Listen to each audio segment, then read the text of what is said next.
Hello, and welcome to day 3 of the Guerilla Collective showcase. Why? Oh, hold on.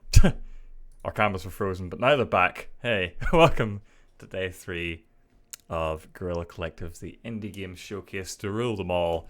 We're on our third day of this. And I always like... It's great this time of year, like, even though there's no E3, we're getting loads of these, like, little conferences and directs and stuff. And now we're on the third day of this, where it's almost like I'm being like, I'm satisfied at this point. I have enough indie games, but we're getting more, and you're gonna like it. Yeah. How do you feel now that we're going into day 3 of this, Keith? It feels like a lot of games. There's just, like, as you said, we have like 4 or 5 pages of games just from the past few events, Right. and it's so hard to keep track of all of them Yeah. because it goes by so fast. The good thing is a lot of these are like either announced to be out already or be out very soon. So we're going to be able to get our hands on these and play them soon. So that's like a plus. You know, we'll be able to actually get tangible games that aren't just like pipe dreams. Shout outs to Square Enix and Project Athia that we'll never play for like 8 years. Oh, Project Athia is not coming out for a good 6 years. But yeah, again, we got the Steam Game Festival tomorrow, so I imagine a lot of the stuff we saw over the past few days will be playable there. And then there are other games that are out already and you can buy on Steam. There's a sale actually on Steam. You can look it up for like all the games mentioned in the Guerilla Collective. It just lists them all, and like you can see trailers and stuff and more info about it, and you can buy some, and some are on sale. Tim mentioned yesterday that Evans Remains is available now, and it's pretty cheap, so I'm gonna pick that up after this and give it a little play. Real quick thoughts on Star Wars Squadrons. Neither of us have watched it yet. Yeah. we were setting up for this and we didn't get time to watch it. But I was excited based on the leak I saw in the Microsoft Store. And I like the idea of the Star Wars pirate game, but yeah, I need to go back and watch the actual showcase of it.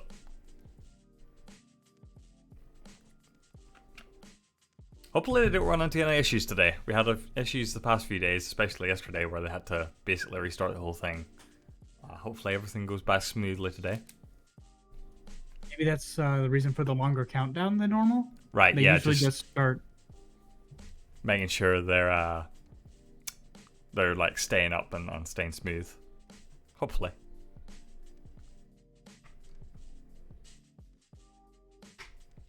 Yeah, the only thing I've seen is some screenshots of Star Wars Squadrons. It's weird that they announced that this week and not at EA Play. I don't know if they mentioned in the showcase whether they'll show more at EA Play, but I imagine they will.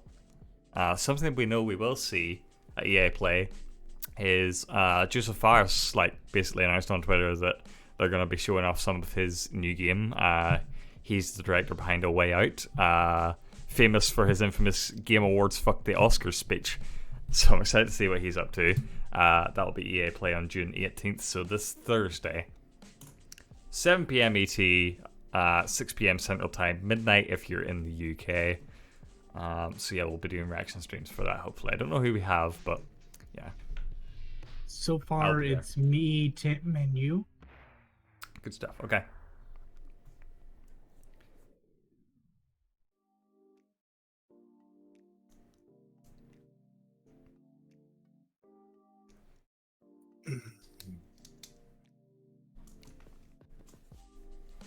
I really love the chill lo-fi music they got going. Exactly.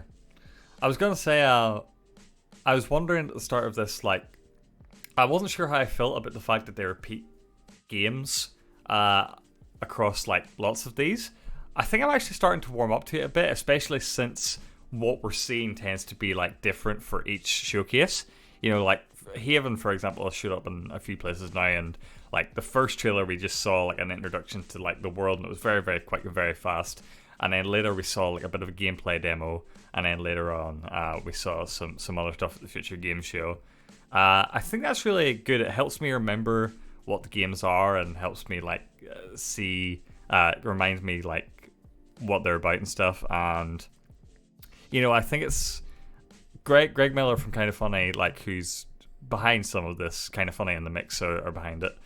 He always talks about how like whenever you see Microsoft do like an ID at Xbox sizzle reel, it tends to be like it goes by so fast that like you just basically remember a mess of color and you don't actually see what the games are about. So I'm glad they actually repeat some stuff, and I think we'll maybe see some repeated stuff today, but hopefully there's a lot of new stuff to balance it out. Oh, music change. Music Countdown change. getting lower. Get hype, everyone. Music change. I think they're playing 2 different music. Oh, there we go. They fixed it. Oh, they stopped it.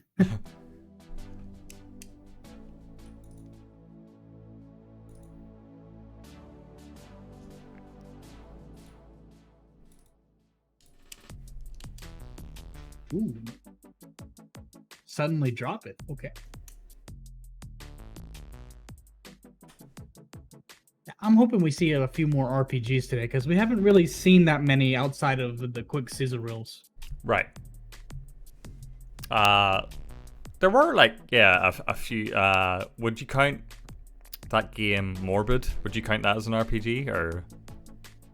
We never really saw Morbid? a lot of it, but yeah, would you count Morbid as an RPG or would that just be like a slasher? I would consider it an action game. Yeah. Okay.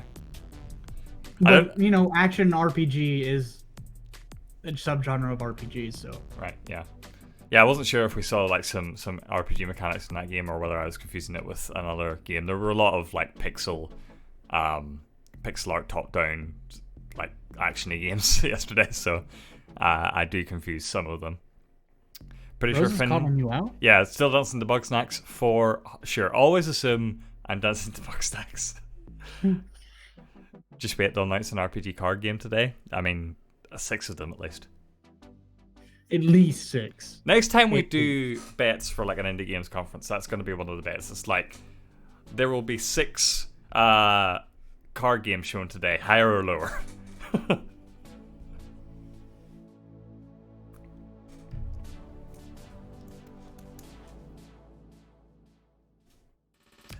I think if they were going to bring this back next year, the Guerilla Collective, which I think they should, it's a good event. I think instead of 3 days spreading out, maybe like 3 weeks. So like every Monday for 3 weeks, you'd get another episode of Guerilla Collective. I think that would be a better way to space it out. Yeah, it needs to be spaced a little bit better. And that way they can figure out what the heck happened with our last day. Yeah. If we, you know, oh no, we dropped like half of the stream. Uh-oh. Mm-hmm. Well, we can't restart it all the way. We'll just keep going. Yeah. At least 3 Fortnite dances. Fortnite clothes. Yeah. A lot of flossing. And a partridge in a pear tree. Because a lot of these guys are still, like, they're recording in the studio, but those are pre-recorded, so I imagine they're still working out of their, like, home offices. So I wonder if Kevin from Kind of Funny is behind, like, the actual stream going live. And he's just, like, because he's always great with, like, just stream things going on fire and technical problems galore, and he's, like, a mad scientist with that sort of stuff. Just, like, everything breaks and he, like, hacks it and fixes it. So I wonder if he's behind it or whether one of the mix guys is behind it. Who knows? I choose to believe it's Kevin. Once a month for 3 months. Once a month for 3 months? Yeah, okay. I can get that. Yeah. I think they wanted to like pack it all in today because of the Steam Game Festival. But yeah, if they were a bit more forward thinking, and again, like COVID, you can't really predict this stuff, but like you could have spaced out a bit more before the Games Festival.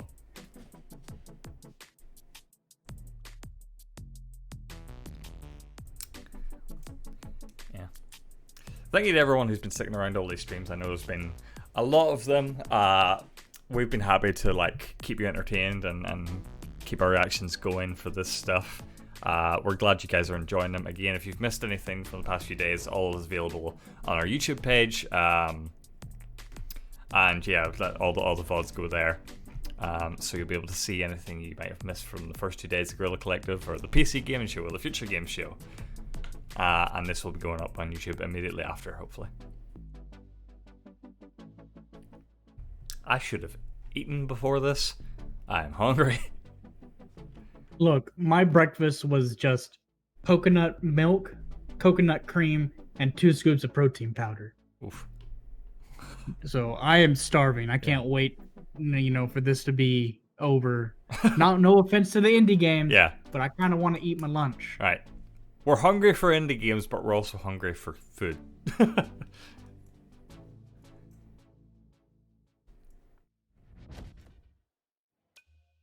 All right, time for the countdown. The countdown after the countdown. I'm going to bump the audio up a bit now that we're starting. Let me know if the audio is okay. Chat.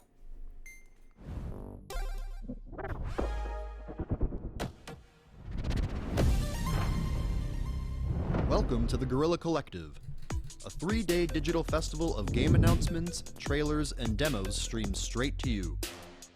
Please welcome your host, Game Awards trending gamer, Greg Miller.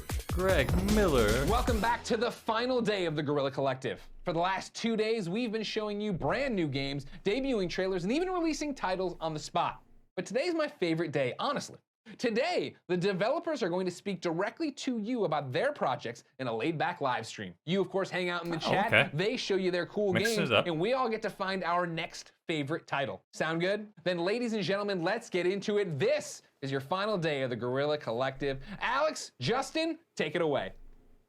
Celeste reveals more. What is happening, everybody? Welcome to the Guerilla Collective, day 3. It has been an amazing experience the last 2 days. We are showing over 80 games. We got 7 games today that we're going to be showcasing. And a little bit about me. I am the co-founder of the Media Indie Exchange, The Mix. I helped to produce the Guerilla Collective along with some of the most amazing producers. Publishers and developers from around the world. I'm also a game developer and that type of thing, and I'm going to chop it up with you guys. And sitting next to me is the amazing... Alex Wilmer. Thank you. I'm Alex Wilmer. I co-founded an audio production company here in Berkeley. We also have studios in South Korea and in Ireland. And we work around the clock on video games, animated cartoon series, film, that kind of stuff. Yeah, and we're here in Wilmer Sound. Just a little bit about the Guerilla Collective, like I was saying. Due to the lack of E3, we were like, let's get together, the Mix, and a bunch of publishers and developers, and let's do this thing ourselves independently. So what you see around here, we basically built up a studio within his studio to make this happen, and we've been grinding to make this happen along with the developers. That's what I like about the Guerrilla Collective. Super grassroots. So it's like this is going to be it's really not a company. cool It's just like developers banding like together. I said, 7 games coming up, and last week we did the Black Voices in Gaming stream, which is amazing, and it's just been crazy, as everyone knows, with COVID, Black Lives Matter, that type of, all those things. That desk is a little wobbly, though. Yeah, it feels like it's made out of cardboard, right? You can pop the charity up. You can. Those are our sponsors. It just falls over and you just see so we do have a charity that you can donate to Tiltify, the NAACP, UNICEF, and Gameheads. If you want to donate, anything that you put forth for that is very, very helpful.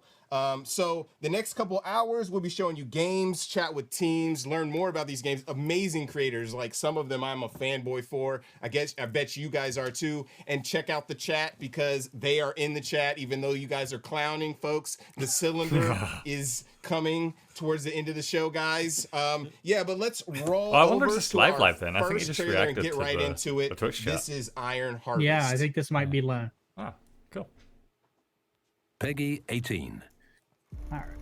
We were all busy with our own small lives. Didn't know what went on in secret. Didn't see the war coming. They said the war would be won within months. An adventure, promising pride and honor. In the end, it would be 5 years. Years of torment and horror. Like the world had never seen before. I just love how janky these robots Yeah. look.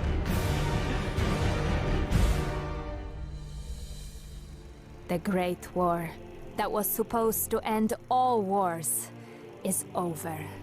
While in secret, the seed is sown for the next war.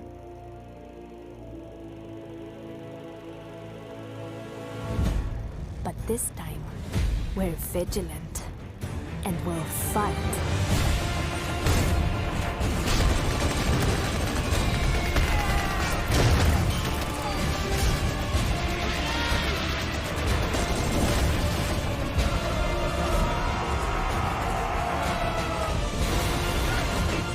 Titanfall prequel. This is in the Titanfall timeline. Titanfall World War II.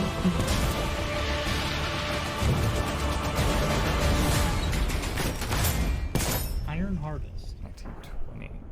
Oh, it's out in the 1st of September. That's clever. And that was a dope Good trailer job. for Iron Harvest. We got Tobias on the line talking about the game. We're going to be playing the game. This dude is going to be driving. Hey, what's up? How's it going? Hey, thank you for having me, guys. You got, like, you look really crispy right now. The beard is exquisite, by the way. Thank you very much. Yeah. On point. Oh, nice. So yeah, we were playing through the game Super the other good day, beard, yeah. the demo, and the game is really interesting. I wish I could grow a beard like that. Did you guys have a Kickstarter back in the a while ago? Yes, that's right. Everything started with the Kickstarter. It was in 2018, if I remember correctly. And yeah, so that's a Kickstarter project. And now, 2 years after, we are right in front of releasing the game. So we're super excited about that. That's dope, because I remember when I was actually, I don't know if you heard about Fig, but I actually was publishing at Fig, and I was like looking through games, and when you guys were on Kickstarter, I was like, oh my god, this is so awesome. You had such great artwork and animatics and that type of stuff that you were showcasing. I was like, I can't wait for this game to come out. And then when I saw that you guys you're pushing your game for, to showcasing the Guerilla Collective, I was like, oh my god, we have to play this. And then right now, so let's switch. Alex is going to be playing. It's so interesting that you guys chose to start with this kind of tutorial where you're actually little kids. I was like, this is fascinating and amazing. Yes, Final exactly. Fantasy Tactics Advanced does the game, that. For those who don't know, Okay. it's an RTS, right? So a real-time strategy game. But here in this tutorial, we somehow need to teach the snowball. people how He's the how first mechanics casualty of work, war. right? So we thought it's a pretty cool way to make it in this kind of snow fight scene, because not only does it give you the What's a jolly way to basics start of a the like game, World but it War also II gives you some game? background Just a story snowball of fight. the main characters of the game, because this young lady there is Anna, who's the hero for the Polania faction, and it gives the characters actually way more substance, I'd say. Yeah, for sure. It's always good to have like an organic feel when you're doing that, as opposed to it just being this like really stiff, like you have to read a bunch of texts, a bunch of text. But what was your? Go ahead. No, press A and D to move the camera and stuff. So here it's like a little bit more gamification, right? Yeah. So that's the word, I guess. Oh. Yeah, true. So what was the inspiration behind Iron Harvest? So the biggest gameplay-wise, the biggest inspiration are games like Company of Heroes, Dawn of War, and Warcraft 3. So it's more this classical RTS, and like gameplay-wise, the closest is probably Company of Heroes. If you remember that game where you have to take cover, you cannot just simply send your troops to the front line. You have to protect them and keep them alive, because they are very precious and very expensive. So it's a very tactical and strategic RTS actually. And from the world and the design, it's inspired by Jakub Grujalski, which is a Polish artist, his artwork. This is a very cool way to created this 1920 do an RTS plus universe. tutorial. I agree, pal. Also in the name Iron Harvest, there's like a subtitle 1920 plus. That's the name of the universe, and in this universe you have an alternative. Before one of the kids just starts putting rocks in his snowballs. Where the people, I hope it does take a turn though. I hope like giant once you complete an objective, like you hit the kid with a snowball enough times that you won the snowball fight, and suddenly like you're controlling a tank. We call this era. It's like, this is the natural progression of the snowball fight. A little bit like, earlier, cyberpunk later, and this 1900s is the diesel punk era, and that's where we are playing, and this is where where's everything based on. That's super interesting. So so what role do you play on the team? I'm just curious. Excuse me, come again. What do you do on the team? I'm just curious. Oh yeah, so I'm Toby. I'm the PR manager for this game. So I'm the one who's showing his beard into the camera and tell you how great the game is. But actually, yeah, I'm taking the game. I'm traveling the world with it, and I'm trying to show it to the people. And actually, that's what we did since the Kickstarter campaign. Yeah. Showing the game and collecting feedback, and that's what It's we not also an accident doing how many right good now. PR people there's have a good closed beards, beta right? for Iron Harvest. Ubisoft are guilty of that. Big announcement, They if I can say it like always that. From put tomorrow, there will a be really a demo strong on Steam, Viking so beard everyone out to can tell try at least a little bit of about their Iron games. Harvest before it actually releases, and that's important for us because we are collecting Beards sell feedback and games. try to implement as much as possible into the game. There's a multiplayer component where you're fighting against your friends and that type of thing. Very right. So in this RTS, of course, there's a big campaign. That's the part which is inspired by Warcraft 3, so with the hero units and the deep single-player campaign. So there will be planned right now 21 missions for the single-player campaign. But of course, as you said, there's also a multiplayer. It's kind of dark which when you I go like into it, because you imagine these kids, right, are growing up in a war-torn country. But how cool would it be to like have a snowball fight in like the ruins of this castle? Buildings, outrunning your opponent, outsmarting your Yeah, friend. it'd be nice. It's even more interesting than fighting AI. But if it wasn't for the fact that war-torn country. Yeah, yeah, the dark undertones, right? But also like the kids are just having a snowball fight. What in the tutorial? In the tutorial with snowballs. You know what I mean? He died in the tutorial. Well, no diesel. Rip. No diesel, but hard this ice. This game doesn't take it easy. You can try a skirmish battle if you want, because then you can see no breaks, more than just throwing ice. Yeah. And then if you're quick enough, you will be even able to build some mechs and show the people how the. Hey, someone in the chat is writing Snowpunk. Yeah, Snowpunk. That's the tutorial. Dope. Exactly. That's dope. That's really dope. Can you tell us a little bit about the story while we get back and go try a skirmish? Of course. So the story is, well, in this 1920 plus universe, there's 3 factions there's more factions, but in the game there's 3 factions. We have Polania, which is something like alternative Poland, Rusviet, something like alternative Russia, and Saxony, which is something like alternative Germany, and they are fighting each other in Iron Harvest. So, and the idea is that, I don't want to spoil too much about the single player, of course, but the idea is that there is some kind of super weapon somehow someone has it, everyone wants it, and all the campaigns are actually trying to get to this point. Who gets the weapon? Who will take charge? Who will be the powerful? I always appreciate live gameplay demos. Like, even if something goes wrong, I tend to be like forgiveful of it. Forgiving of the campaign of it. But of course, for every campaign for each faction, we have 7 missions.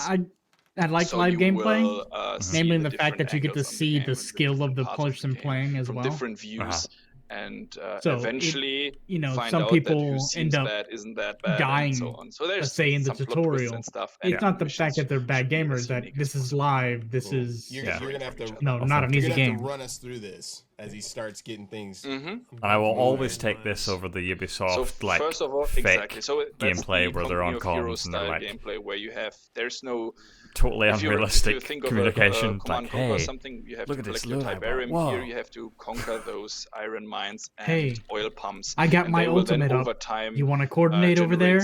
Yeah. Like Tango Down. Like, no one's ever used the phrase Tango Down while playing a video game. Unless they're doing it ironically. You have to recapture resource points. They will generate something, but the opponent can take them from you at every moment, and so on. The 2 units you have right now is regular riflemen and engineers. Those engineers with the these ones exactly. They are building base. They're pretty much building your base. So if you push H or put on the building, push the building button on the bottom right when you click the engineers, then you can build some buildings like barracks and a workshop in your base. And as I said, it's moving the front line back and forth. So on the minimap on the left side, you can see how the opponent is slowly conquering resource points and those flags there. And it's a bit like capture the flag. So if the opponent takes them, then there's a counter, which you can see on the top, the winning points, victory points, which I personally don't like. I'm for the annihilation fighting the opponent till the end, but sneaky win with victory points is of course also possible. PR guy does not like it. So if no snowballs. If you I'm attacking these guys. Oh, they ran away. Yes, exactly. You can. They saw you probably, or they took the oil pump and now they're getting something different. So on the map you have the oil pump, you have crates. In those crates there can be weapons, there can be resources, there can be, there's field gun, for example, weapons lying around, and you can adapt on the battlefield while playing the game. And the coolest thing, I believe, is not only the covering system that you have to take cover when you're attacking someone, but when you have a mech or something, then you can walk through buildings and just ignore all the cover because they're way too big and will just stomp through.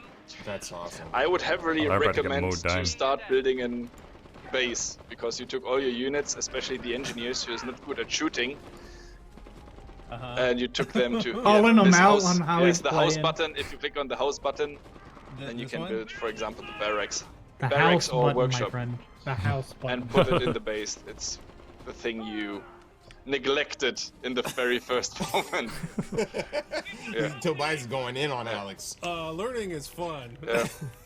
Although I mean, it's as always, you have to get the basics, and that's why the snowball, that's what the snowball tutorial was trying to teach you, that of course how to move on the battlefield. A lot of RTS games sort of assume that you've played an RTS before. It's sort of like the fighting game thing as well. We're so glad these guys are like addressing that and saying like, hey, the snowball tutorial will give you a bit of I'm trying insight to into the RTS right now basics. talk to you via my cell phone, and I'm using mobile data. So if anything happens, then just so you know, they'll figure it out. It's all good. This conference is being held together by like some string and some duct tape. I have my makeshift streaming device. No, your stream is amazing, by the way. When we saw your camera, it's like better than like 90% of other. You know what I mean? Looks super pristine. Thank you, cell phone manufacturer. I feel like I have lost all my units and my base. So you were learning the hard way. How about we start again? And you use one of those units you have there, the rifleman, to capture resource points, and the other one, the engineers, to immediately start to build something. And then you send out the engineers as well. So let's restart. Okay. Yeah. For instance. Are you sure you want to restart? I'm pretty sure the TV is far away from this guy playing, because he keeps having to like squint. Of course, it's the base building is just the focus is not on the base building. You need a base to be able to build units. Of course, that's where you get your mechs and your soldiers.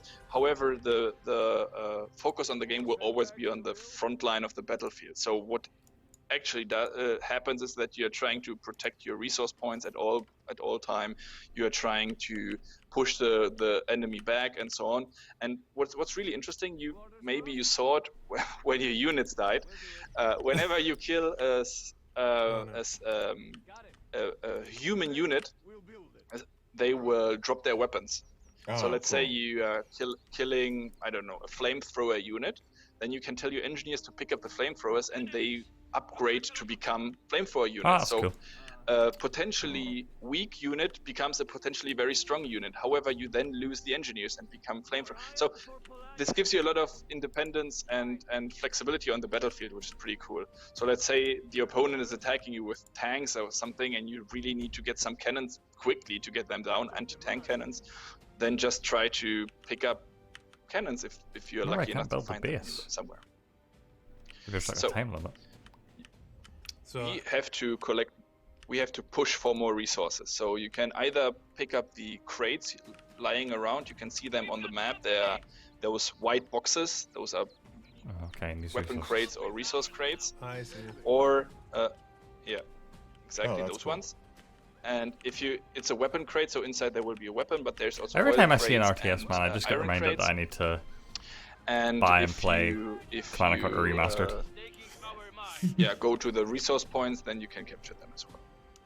In your HQ, the only building you have currently, you can also build basic units, so you could build another engineer, for example, so you have 3 units instead of 2. This game is Iron What is very Harvest important for 1920 you, plus. I guess, is the retreat button. Yeah, so he said it was based one of your the units, biggest inspiration was Company of Heroes. Yeah. You're laughing, but actually Company it of really Heroes, helps you Warcraft to 3 and survive, some other because game was, yeah. Same as in Company of Heroes, you cannot afford to rebuild so many units, so you need to keep them alive. Exactly, you push it. Perfect. You just push the R button or the button on the bottom right, and nice. they will get a hit point bonus, and they're running back to their HQ where you can repair them or heal them. Okay. So once they arrive at your HQ, they will lose this small arrow on the head, and if you push R again, you will replenish the unit. Oh, good stuff. R or the top left button. So Tobias, when is the release?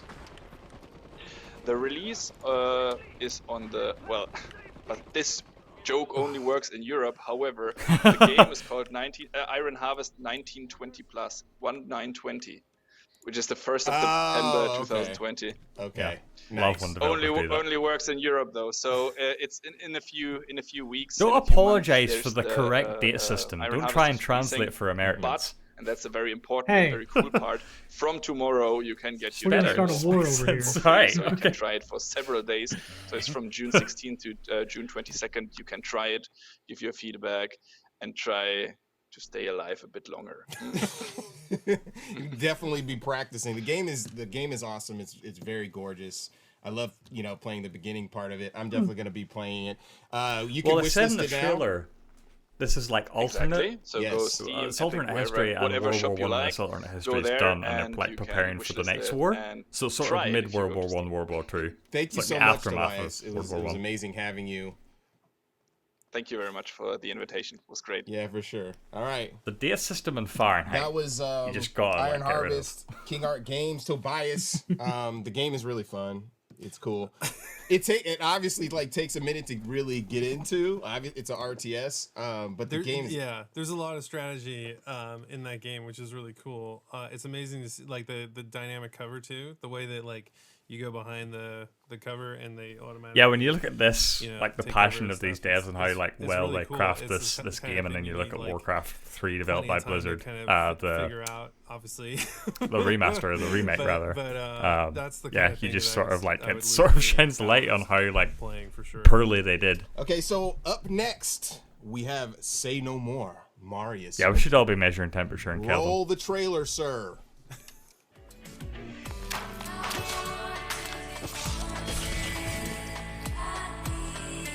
Oh, is this boyfriend dungeon? Oh, what? No, this issues. It's the Say No More Marius Winter. Oh. I guess. Oh. Hey, you! Did you just start your internship? Welcome, intern. And we're destroyed by your coworkers! Make me coffee. Copy these papers. I'm interested in this. Your supervisor probably just stole your lunch. And the problem is, you are too shy to say something. I don't see coffee. But don't worry. All you need is just one word. It's the word no. No. Whoa. You work late today. No. Whoa. I am a fan of this concept. Coffee maker. No. No. Yes, you learned well. Big way. No. This is awesome. Hey, keep it down. Hey, let's go. Okay, you can. No. What is this madness? What is this madness? Say No More. I love that name. Oh my god. Your outfit is bad. Oh, you're being weird. Stop clapping. Hey, what are you doing? No, I was just protecting. That is awesome. Oh, that's super That was funny. Say No More. This game looks really hilarious. We got Marius on the line. Oh, hey. How's it Hello. going? I'm good. Thank you. Can you hear me? Yeah. 1 2 1 2. Did you play one of the voices? for it's the game? it's definitely a thing that developers are doing more, asking people to wishlist games. It does actually matter a lot when you do that. That's how super hilarious. It's part of the like 3 major things that Steam recommends you games. So like when you wishlist games, it does make it more visible to like your friends, which matters, and it also like bumps them up the like ranking lists, I guess. That I used to love. And like I would just keep playing through that game, and this is like dead on. I'm like, when I saw this game, I think I saw it a while ago. You guys were gonna show it at the Mixed GDC or something like that, and I was like, oh my god, I gotta check this game out. So we finally got our hands on it. Alex is gonna play through it. It's hilarious. You have to talk about like how you. How do you say no? This idea. Thank you so much. It's a cool demo, but I kind of don't want to watch it because I just want to play this. That inspires this game. Also, Muscle March on the Wii was also a big inspiration. Muscle March? I'm writing that down. Oh, Muscle March is amazing. You all have to Google it now. But it's it's an old Wii game. I don't know if you can play it anymore, but anyway, this is more in terms of the art style and humor what inspires this game, but the original inspiration came, so my friend Nick and we both came up with this game, and we both are game designers at Studio Fitspin, and we know each other since kindergarten, so we grew up together and played games together. That's cool. And humor, and a couple of years ago, we were playing around with Unity. Yeah, very Katamari Damacy. Making weird prototypes. And one thing that we want to have in video games that we rarely get is, imagine in games where you can jump and there's an NPC, and if you jump in front of the NPC, just jumping around, they don't react to that. And we want games where they are like, why are you jumping around? This is not normal. What are you doing? Like these are this is a game targeted to me then, because I love doing that type of shit. Just like office environment, doing nonsense things, trying to break it. You can only answer. There are 4 things you can say. You can say yes, no, maybe, or interesting. What do you think? And they always react to whatever you say. Yeah, and then you can imagine that. Sorry, go on. Oh no, go ahead. I didn't mean to interrupt you. Okay, you can imagine the most fun part was to say no to everyone without context, just always saying. And so we figured, let's just throw away all the other things. Let's just focus on no. Isn't that hilarious? Yeah. Hilarious. Where are you guys from? We are from Germany. We are from Aschaffenburg. Oh, okay. Yes, the Germans. That's awesome. The social interaction aspect of it is really, really interesting, and I like how you layered it. Like at first you can't say anything, and then you get this motivational, and you'll see it. I'm spoiling everything, but you get like this motivational speaker telling you to say no, and then you get this motivational speaker telling you how to laugh in someone's face. This is for sure a game for millennials and Gen Z. Mind and just those layers and the interaction and the body language and that type of thing is very fresh. It's interesting. Thank you so much. Yeah, I would really love if they did like a limited run, when we knew, like collector's let's edition make for a this. fun little game about just saying it would be no. cool if like you could get little paper craft versions of the characters. Like, hey, wait I love a little minute. paper craft box stuff like We both are that. scared of saying no as well. Like it's hard.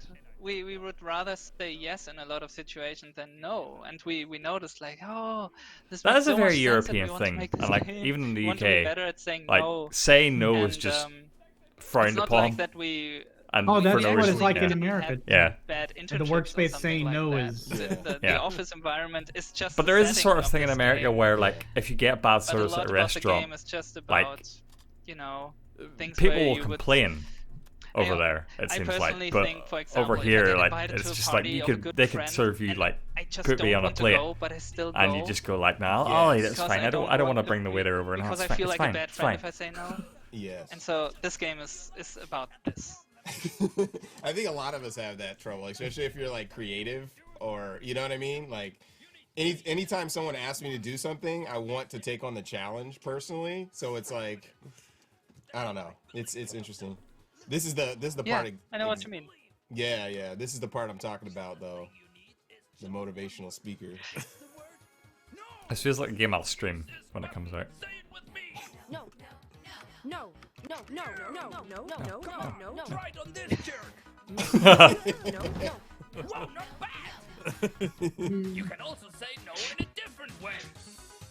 No. Swap to a cold no by pressing this button.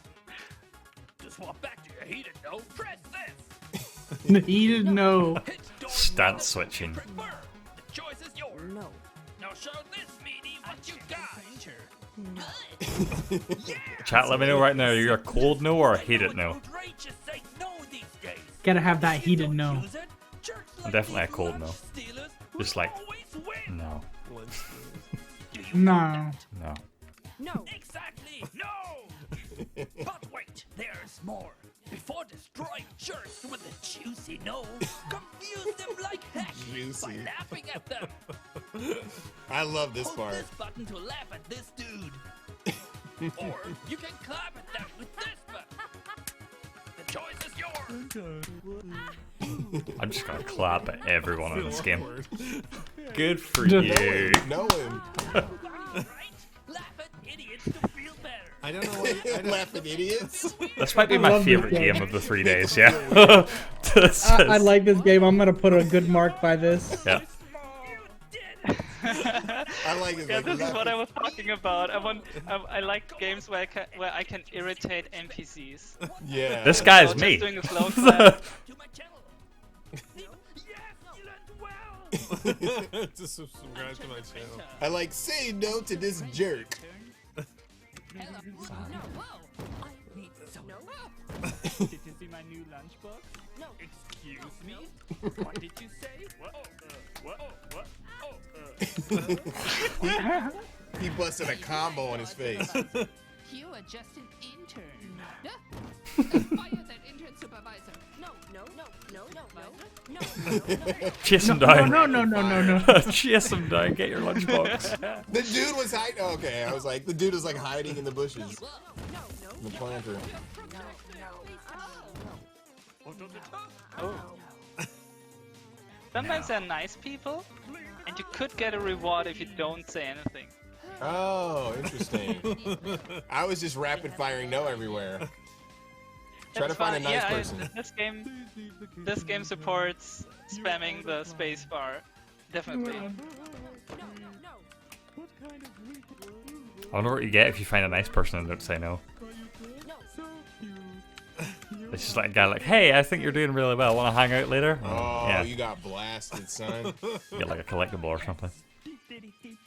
Lunch stealers. Flip the tape. Flip the tape. Flip the tape. There are more lessons.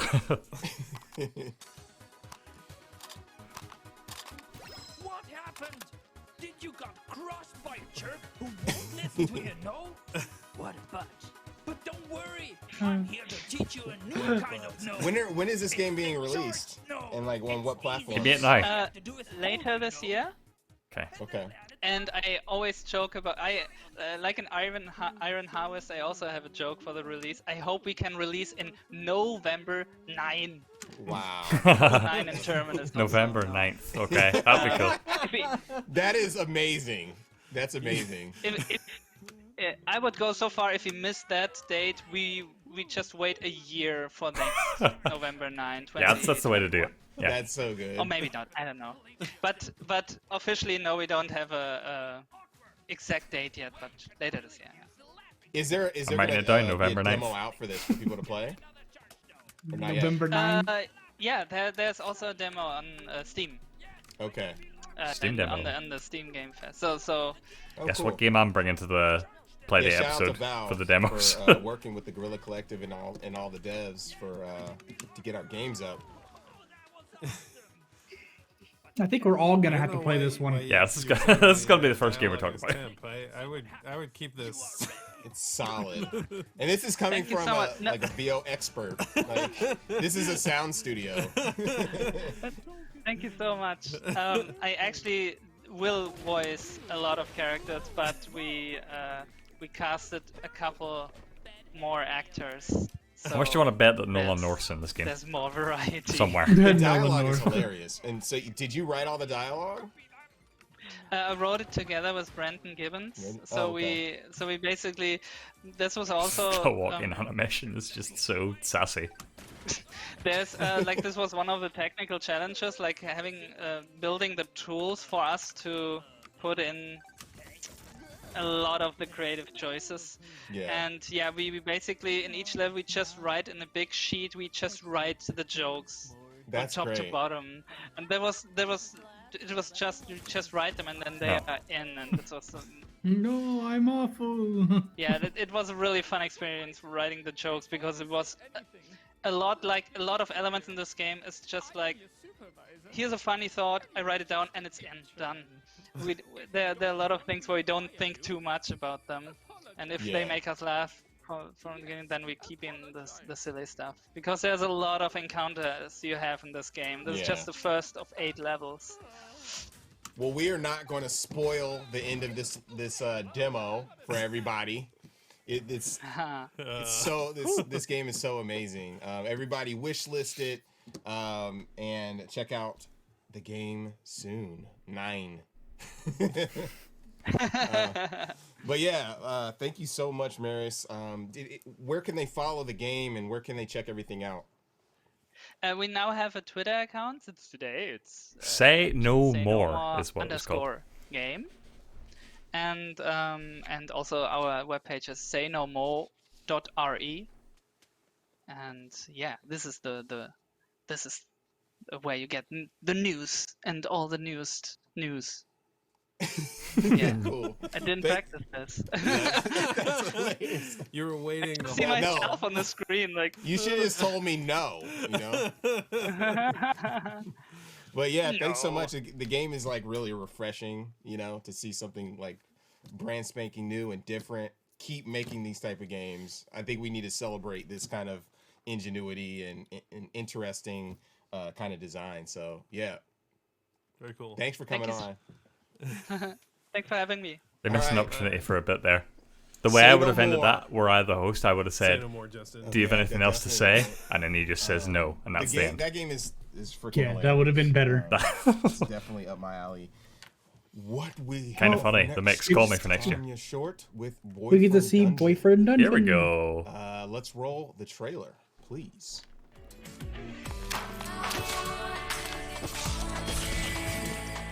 A whole different kind of deep dive.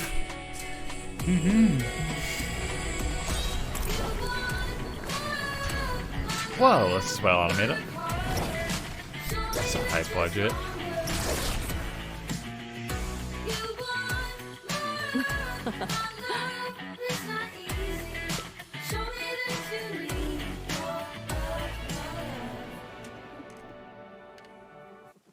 That was the amazing trailer for Boyfriend Dungeon, the highly anticipated game from Kit Fox Games. And we have Tanya chilling out with us. Hello. How's it going? It's all right. You know, it's a Monday and there's super cool indie games being shown by Guerilla and Steam. So it's a good day. Yeah, it's a great day. Thanks for hopping on. The game looks amazing, by the way. I know a lot of people are anticipating it.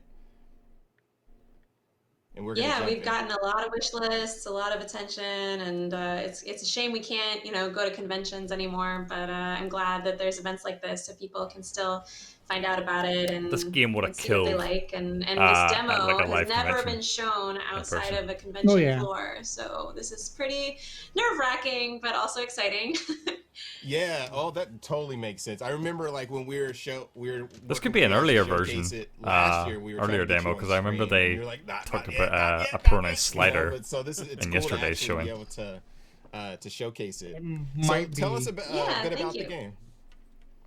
So it's a dating sim / dungeon crawler, and you alternate between the two parts of the game. You spend a lot of time in the dungeon, and in that dungeon you find treasure, and you fight monsters, and you find new Cobra weapons, Wrestling or and then those weapons become beautiful people. And if you want to get more skilled with that weapon and find new abilities, then you gotta date them.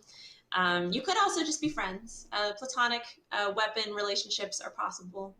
But yeah, you choose who you want to hang out with, and then you choose who you want to fight with. And meanwhile, there's other people you can text message here, go shopping, live your best life in Verona Beach, California. Stop. Nice. What was the inspiration behind your game? Coming up with this, it's a really interesting idea. Thank you. Yeah, I mean, They actually call it the dungeon, the game. Yeah. RPGs and dating sims, and there's a few other games that have decent combat and decent dating, but I never felt like I was able to date all the people I wanted to, and I don't know. I also felt like sometimes they were a little bit too serious. So I guess I wanted something a little bit lighter, and I wanted to be able to date all the different kinds of people. And I was surprised a few years ago that that game still didn't really exist. So we had to make it. It totally makes sense. It kind of reminds me, like when I first played it or saw it, it kind of initially reminded me of Persona, the old, like the one of the first two Personas, and then also it reminded me just the idea of the weapons having kind of their own personality was Disgaea, just a little bit, but it's interesting that you have that aspect that each one of these characters is a weapon. Upgrade screen, I see. Oh, nice. So we can see he's picking an upgrade ability there, and does this count as you getting an you can RPG? go back and change that later in the full game. There's a gym Does this count as you getting an RPG? your combos that you've picked. Yeah, I guess. But yeah, every level this counts as an of RPG. rank up, you'll get got either a visual new ability novel or a choice. RPG dungeon crawler. Yeah, we took. Okay, you're a swinger then. Good job. Yeah. I mean, or maybe that just means. Yeah, we took inspiration from a lot of different places. I feel like we came up with something that's pretty unique. But yeah, I love each of the weapons because they're all so different. How many weapons are there in the game? So on the Kickstarter that we ran a couple of years ago, we announced 9. It looks like we're probably going to launch with 7 and then have 2 come out as free DLC afterwards. Oh, okay, cool. At least free for Kickstarter backers. We haven't decided if we're gonna charge after that. Makes sense. I can imagine that the creativity on your team goes wild trying to come up with new weapons. You know what I mean? Oh my God, there's this one that we want to create, and there's that one, that kind of thing. I want to see a there's whip. so many different kinds of weapons out there, and different. I was really surprised to find that so many people had a fondness for a certain kind of weapon. And 7 isn't Borderlands or anything, number of weapons, but hopefully there's a good range of different kinds of personalities and different kinds of swords, and you don't have as many weapons as Borderlands, but your weapons have more personality. Yeah. So when there's 4. Unless you're talking about what's the gun that talks and 2 the non-binary bane. people. Oh, okay, interesting. And then a cat. Oh, really? I did not see that one coming. Yeah, he's little brass knuckles. Nice. This transformation sequence. God, it's so high sick. budget. Mm-hmm. Yeah, this is Tawar. He's going back to his human form to flirt better. Look at them abs. So muscly. So tell us a little bit about the dungeon crawling sequence. Yeah, so after this date, I assume you'll go into the dungeon. It's randomly generated, and the first dungeon that you unlock is a mall dungeon. And the dungeons are I like that dungeon's based on manifestations of your own fears. It's not like a fantasy dungeon. So it's sort of like a form just of the first dungeon's the therapy mall. that's a little bit more violent. And then like the next dungeon should be like so I'm not a gonna coffee shop or something. spoil Like a what cafe. all the symbolism is of the different enemies in the mall dungeon. But then later, a nightclub dungeon is also unlocked. Nightclub dungeon. That's another good one. And Yeah, you're just going around the you'll town. get to know Cool. this whole town over the course of the game. But so far we're planning 2 full dungeons, and then also a mini dungeon for the boss fight. And we'll see if there's more for the DLC as well. But there's 12 floors you have to fight through, and if you make it through 4 floors, you'll earn an elevator. You'll unlock an elevator, so you can skip through the first 4 floors. Okay, cool. And you said they're randomly generated every time. Randomly generated, yeah. And there's So there's these different enemies you can fight, and you're going to There's level cell up phones. both in terms of love with your Flip weapon phones, that you're just wielding, biting down but at also chop. you yourself will gain experience points and level up your wielder level. So that's your like overall strength. And there's also little hangouts you can find in the dungeon. So little places you can go and spend a few extra minutes together to like unwind and enjoy the scenery. Use your boba, son. TV Your squids. boba. Yeah, yeah, you gotta heal yourself with your bubble tea. Although we have There you signs, go. you can change if if you're not a big fan of bubble tea, you can always get coffee. Boyfriend Dungeon supports different kinds of beverage. Oh, Nice. they're Player doing what choice. Dead Cells does. Can you unveil like one of the metaphors behind Dead the, Cells has an option enemies? I where know you don't can wanna choose spoil what too kind of much, food but you you're find hitting in the cell dungeon phones walls. and Oh, TVs. sweet. So you could be like traditional finding Well, like I'll say that in the wall chicken, tutorial, or you can just eat you're monster sort parts, of guided through this vegetables and shit like Estoc sort of that. teaches Cool. you Pretty the great. basics of sword fighting and also like what the dungeon is about. And he says there's a few possibilities. He thinks maybe it has to do with, feeling a little bit cold and stagnant. Like why are they all sort of older? I still don't actually know what bubble tea technologies? And so is. is it about a fear of At this point, I'm afraid to stagnation? ask. Is it about a fear of getting outdated? It's tea with Is it a tapioca fear bubbles of in it. technology? You'll is find out as you tapioca? go. But You don't know the what tapioca main is? No focus idea. of the No. game is the relationship between Is that a real weapons, but word? there is sort of Probably an not. undercurrent Yes. of you as a player being this person who's never dated You're gonna anyone have to come to before, America, and we're and gonna have to move a treat new you to town, bubble tea. and you go to the dungeon and you fight monsters and meet all these beautiful people, and hopefully you're confronting your fears a little bit too. But yeah, you can see if you vary up your light attacks and heavy attacks, you'll get different combos. Good range with the sword. And since Like you throw it unlocked, forward a little bit. you're level 2 now, you're gonna have bleeding effects on the enemies. And so as you level up with Love Talwar, bleeding you'll effects get in better games. and better options for how to control your bleeding effects and get more damage over time going on more different kinds of enemies. But that's Talwar's specialty. Okay.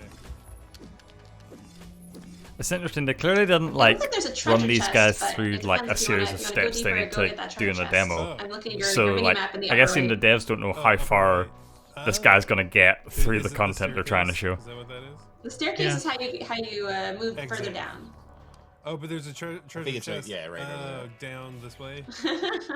Okay. I mean, it's up to you. You don't have to Let's go. have Find to the collect treasure all chest. the treasure. But You need to. they tend to be recipes that you can. Oh, it's ambush. Ambush. But yeah, you'll find recipes, so you can craft different armors or different hats or different outfits or gifts. You can craft gifts to give to your dates when you're Heal. out with them Your on health the is town. disturbing So when me. you go back home, you're able to craft different things with your recipes, Trigger and or Keith is over it here. like in Right. the dungeon during combat? No. You get materials and Big treasure. recipes in the dungeon. okay, cool. You find plastic, a Plastic is modern the new miracle. ingredient you've just found. But yeah, no. When you go back home, you can craft stuff to then take out with you. Oh, nice. And although it's not in the demo, you can't craft, but it's working in the real game. I promise. I assure you, it's working. What are you launching on? Yeah, I We have guess announced that we're launching on they get some sort of PC sick and fantasy out of Mac having low health. and Switch. Cool, nice. We don't have a release date. I'm sorry. It's not. Totally get that. Totally understand.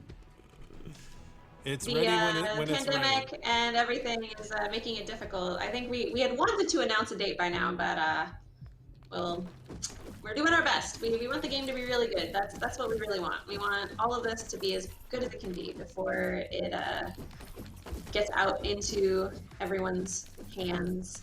And I you think our guys Kickstarter backers have really high expectations. So. It makes sense. You guys killed it with your Kickstarter, which is awesome. I mean, I can Thank see you. why Yeah, it this was really game, fun. We met a lot of really great people. Our Discord made blew its up. We have a Kickstarter lot of really so lovely easily. folks of all different kinds that are cheering us on. And so we're not afraid of launching. We just really want it to be good because at this point we've spent over 4 years on it, and it'd be a shame to spend 4 years and then release something that you didn't think was great. Yeah, for sure. Same boat. I mean, no matter what, you always have things you're going to want to change after launch, but. Yeah, totally. Are you in Montreal? Yeah, we're Montreal studio. How is your team handling? Heal. I was gonna say, how's your team handling working remotely? Pretty good. We actually already had one work from home day every week anyway. That's cool. So we had the basic setup. Of course, I think people are getting a little bit lonely and restless now that it's been a while. Don't forget to drink your tea. Yeah. Okay. Thank you. LB. There we go. Yeah. Feels better. Scaring me. Oh, you found a vending machine. Wonder what that's about. Get some more. $5 in there. Some rando stuff. Whoa, what's gonna happen? Oh, secret dungeon. Mysterious. Secret tunnel. Secret tunnel. You found a secret. That's pretty dope. Look at this. These monsters are just hanging out. What are they doing? So how do we find out? It's like an underground bookstore, like for hipsters. Is the demo coming Hipster out monsters. soon? Yeah. Are you gonna release the demo? Not immediately. Okay. We're probably going to wait on the demo for a little bit longer to release it to everybody. But you can wishlist the game on Steam. You can subscribe to our newsletter. If you go to boyfrienddungeon.com, you can read more about it. You can join our Discord. You can tweet at us. We have all the boyfriend details for you. And the community is really welcoming. So if you just want to make some new friends, maybe join and chat Boyfriend Dungeon with us anytime. Thanks so much for joining us. It's awesome to Thanks for having me. Get the game in our hands and play it. Dope. Boyfriend Dungeon.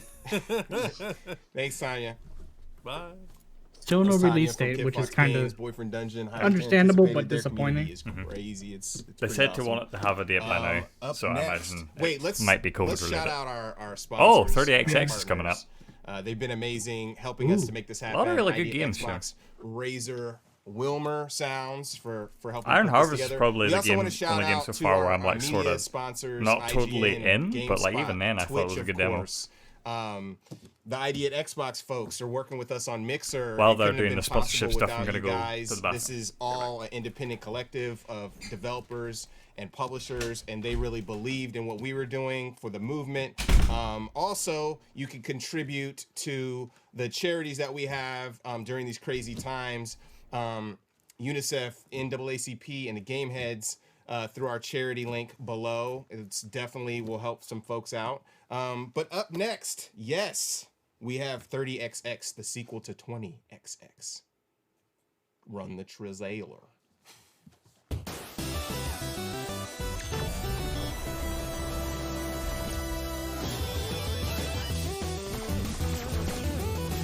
Mega Man clones get me every time.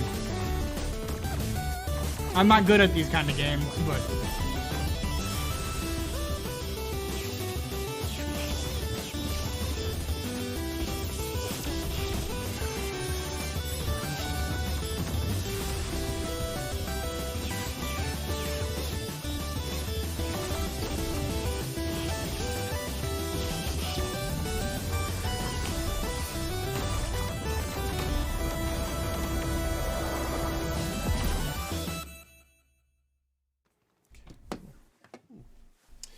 That was 30XX, the sequel to 20XX or 2000XX. Here we got Chris King. We're going to play the game.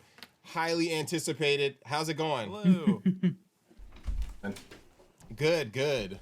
Yeah, thanks for sharing the game. When I saw that you guys like entered 30XX, I was like, oh my God. Because like 20XX, like, I mean, for me personally, as a developer and loving Capcom games, that kind of thing, it kind of came out of nowhere. I was like, what is this? At first I was like, is this a Mega Man clone? And then I was like looking at how you guys were developing it and evolving the game, and it was like, what? This is, obviously it pays homage, but it's a different type of experience. And to see that you guys like made that, it was successful. And then you guys are making this one. And for a person who plays a lot of platformers as much as I do, can you tell us a little bit about the evolution of what you've done in the genre with this game? I really suck at Mega Man. Yeah, of course. So with the first game, we're super happy with how well 20XX did for us. It was our first commercial game. None of us had made games before. It was the first time we really come to this. So, first time game development. A controller, really a measuring business, tape. Right? So being able he's to building have the game with his studio bare at this hands. point is super exciting to us. But even after having spent 5 years making 20XX, we still had so much more that we wanted to do with the formula. There's still so much room to improve, so much room for the game to grow. And we knew that getting it to this really like high fidelity, really crisp, punchy pixel art style was where we always kind of wanted to take the title in the first place. And so we knew there was so much more we wanted to do on pretty much every side of the game. So it just made sense. It's been said so many times, but I love how pixel art has evolved from a product of hardware limitations to now it's like its own style. If he dies, then which will certainly happen, I will die. I love pixel art no matter what. So can you tell us a little bit about, like, I don't know, I'm obviously interested in the process, but tell us about the game.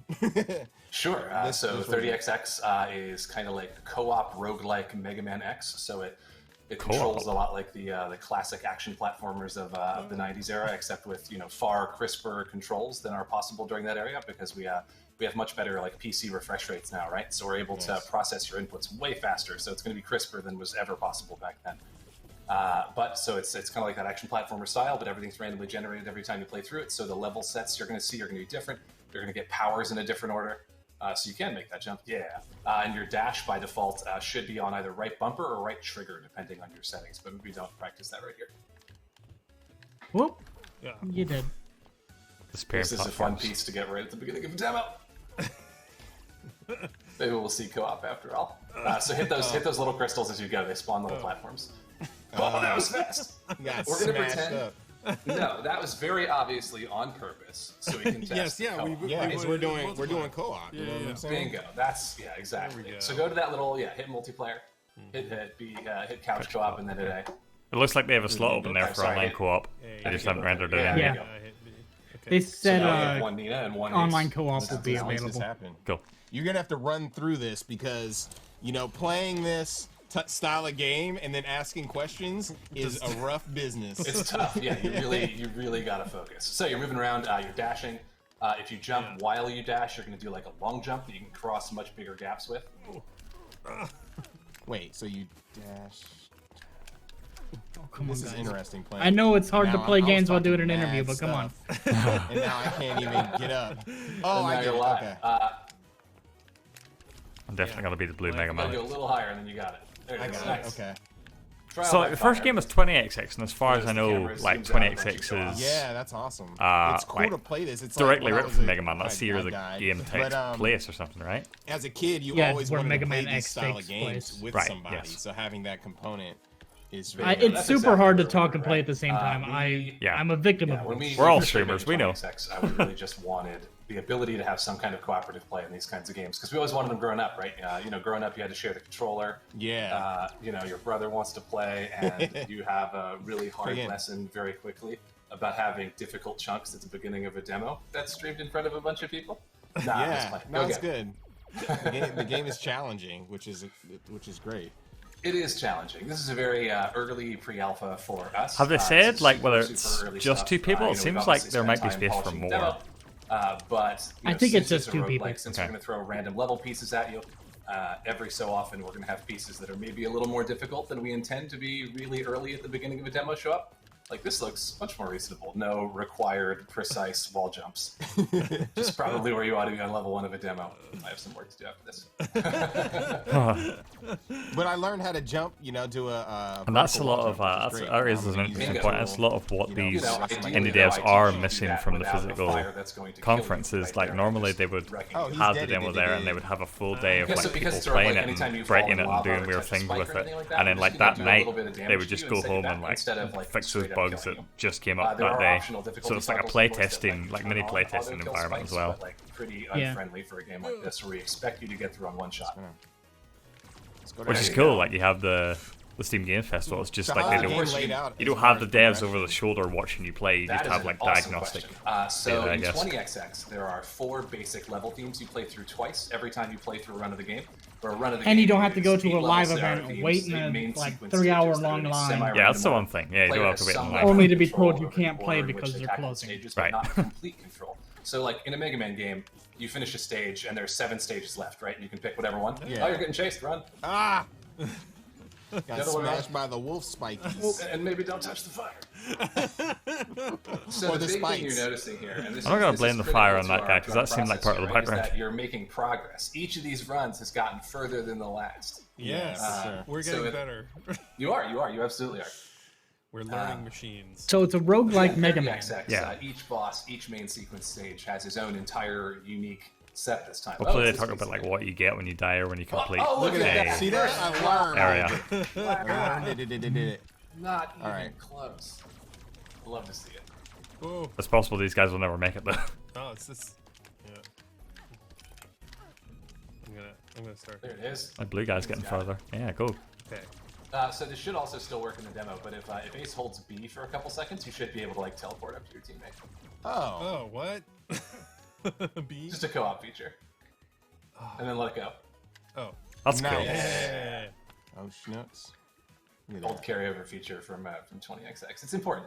You know, one of the things here is that we want to make sure that That's when you're playing 30XX with a friend, that it's always a fun experience. Why are you going so far ahead? Disparities between players. Hold B. One of the things that can get really tough, especially I think the onus for us adding that was definitely at one PAX with 20XX. No, the little brother button is having the it controller was like unplugged. A young father telling us that his kid absolutely loves the game, has so much fun with it, loves the characters, but just really struggles with some of the platforming segments. Yeah. And having the child able to like teleport up, meet the parent, made their experience a million times better. So we spent a little time, shopped that, and got it in. And of course, we want to make sure that all of the lessons we learned while we were making 20XX. Yeah, that'd be me as well, Rose. I imagine that like playing this game with like for sure. Tim or Keith or something, and me just like spamming B. I was gonna say, not actually doing any platforming. Playing with kids, that's really important. That's really awesome that you did that. Yeah, we want the game, so obviously at the top end, like with this kind of game. Hey, a revive capsule. Hey, it's good to know those work in the demo. Free testing. Yeah. Hey, I'm back. Oh man, that was convenient. Yeah, we gotta make sure that while the game needs to be properly challenging at the top end, like if you grew up with these kind of games, you want the super spicy, intense, like perfect platforming that the sort of harder top end of these games really can afford. Hey, box. Hey, some health and some money. I got items. Can he teleport down to me? Yeah. So don't do it on a fire. Yeah. Try it. Go down that. Yeah, there you go. So it should work pretty much anywhere. Oh, okay, cool. All right, how big come up on this chase section again? I wonder does teleporting use some sort of resource or whether it's just free? I imagine it's just like you can do anything. Yeah. Don't want to get hit by the spikes. Well, fire, flame. Dash out. No. Oh, look at this that. This is Mega Man. This is what Mega Man looks like. That's I thought my skills were impeccable. Leveled last time. It's super fun. How big is your team? It really depends on how you measure. There are 8 or so of us working on 30XX right now, all of which in different capacities. If you're adding up everybody's like full-time contributions, it's probably more like 6.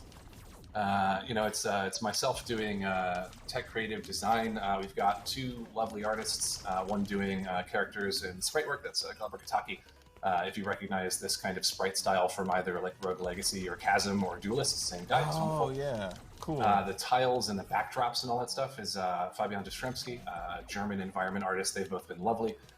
Brandon Ellis, our composer in Georgia, with all the sweet tunes that you've got to have. Yeah. Nice. Yeah, good music. And we've got it's faint, but you can still like. I'm getting a little too into the weeds about individual team members, but no, everybody is lovely. They're about 8 It's interesting. That's cool. Teleport, you fool. I imagine there's going to be a lot of instances it's about where twice like the size of 20XX. you're teleporting, but you're jumping over like some lava and you drop the other player in. That'd be fun. I'm gonna teleport over there. Oh no. Yeah, I can see that Did you get deaded? All right, one more teleport. He teleported up while you were in midair, and then he fell back down the hole. Literally I was wondering if that was possible, or. But yes, it is. Shoot those lemons when you teleport. Nice. I like the rogue aspects, just the variety and not knowing exactly what you're faced, but the skills are maintained. That's really interesting. Exactly. That's the core of the design right there, right? So we love these precise adaptations. We love seeing a situation, thinking, what's in my toolkit that lets me respond to this? And then adapt it and mastering the game, right? We're struggling with the wall. We don't love Mega Man 2's like Heat Man disappearing blocks, where the only way to get it is to like die a bunch of times by falling into the pit with no indication of where the blocks are appearing. Whoa. So we throw different pieces at you every time. Obviously, it's a very early roguelike. Like, we're still very early in the process. We're not even in early access yet. We got a ways to go there. But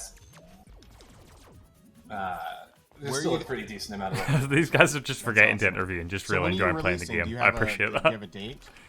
That is a great question. We don't have a firm date yet. We're definitely going to do early access. So early access for 20XX.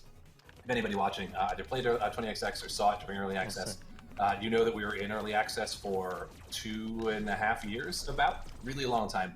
The only reason we're still here, the only reason the studio is still here, the only reason we get to make a new game is because our incredible early access community on 20XX gave us the feedback and the resources and the pushes we need to make the game great. So we'd be really foolish to not do early access this time around. So early access is definitely coming. Probably sometime between this fall and next spring. We've been telling people it's like a 70% chance that it's somewhere in that window. But it depends on a lot of stuff. And then 1.0 is sometime after that. You know, we can't hit a 1.0 release date until we know exactly how much stuff we got to get done in early access. That totally makes sense. Yeah. The game is authentic Mega Man really, experience, really though. fun to play. And you're releasing on what platforms initially? I know you said early access, so that'll be Steam, right? Right, so Steam. So PC first for sure. Our official line right now is PC and consoles. We don't know which consoles yet. We're still working on that. Totally makes sense. Can you wish list now? You can wish list now, and as of right this moment, right here, right now, you can actually play our Steam Festival demo, this demo, early, now, right now, actually right now. Right now. You can click it and Shadow have drop. fun. You can Google 30XX Steam. It'll probably pop up pretty easily there. Unlike 20XX, we have a little bit better SEO this time around, thankfully. And of course you can wishlist it. Yeah, please. Yeah, wishlist the game, play the game. The game is really cool. Thanks so much for hopping on. Where can we find you and the game? Any last shout outs? Yeah, I mean, I'm so proud of the team we put together. Thank you guys so much for helping us get this game to where it is now. And I want to shout out the I community don't for see having them been going so over supportive of us 2 while hours. we've been building it. Without you guys, I think it may be we one are or two nothing more. and we have nothing. And Okay. we're so happy that you're here for the journey. Dope. Thanks you so much. Thanks for Of course. Thank you guys. Take care. All right. That was 30XX. It's coming along so great. Make sure to wish list it and check out their Steam page. Next up, we have West of Dead. Oh, dude, Adam they're is just gonna be hitting me with joining us. Let's roll the highlights. The trailer. Purgatory, Wyoming. This is coming out soon, so. A shifting land shaped by the souls of the dead. The good ones head east toward the light. The bad ones, sometimes, they stick around when they ain't supposed to. That's where I come in. Sort of like the janitor. To change their mind.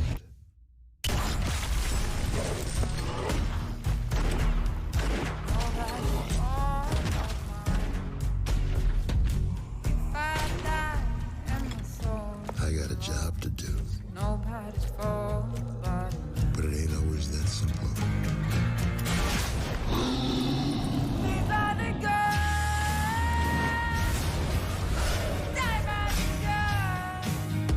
Imagine being able to get Ron Perlman to voice. Yeah, it's such a big selling point for this game. And I understand why.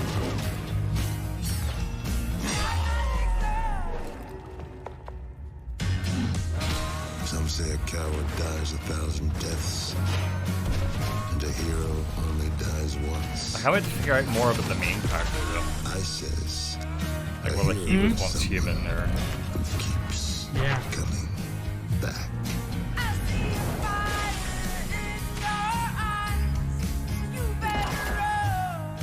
Open beta on Xbox One now.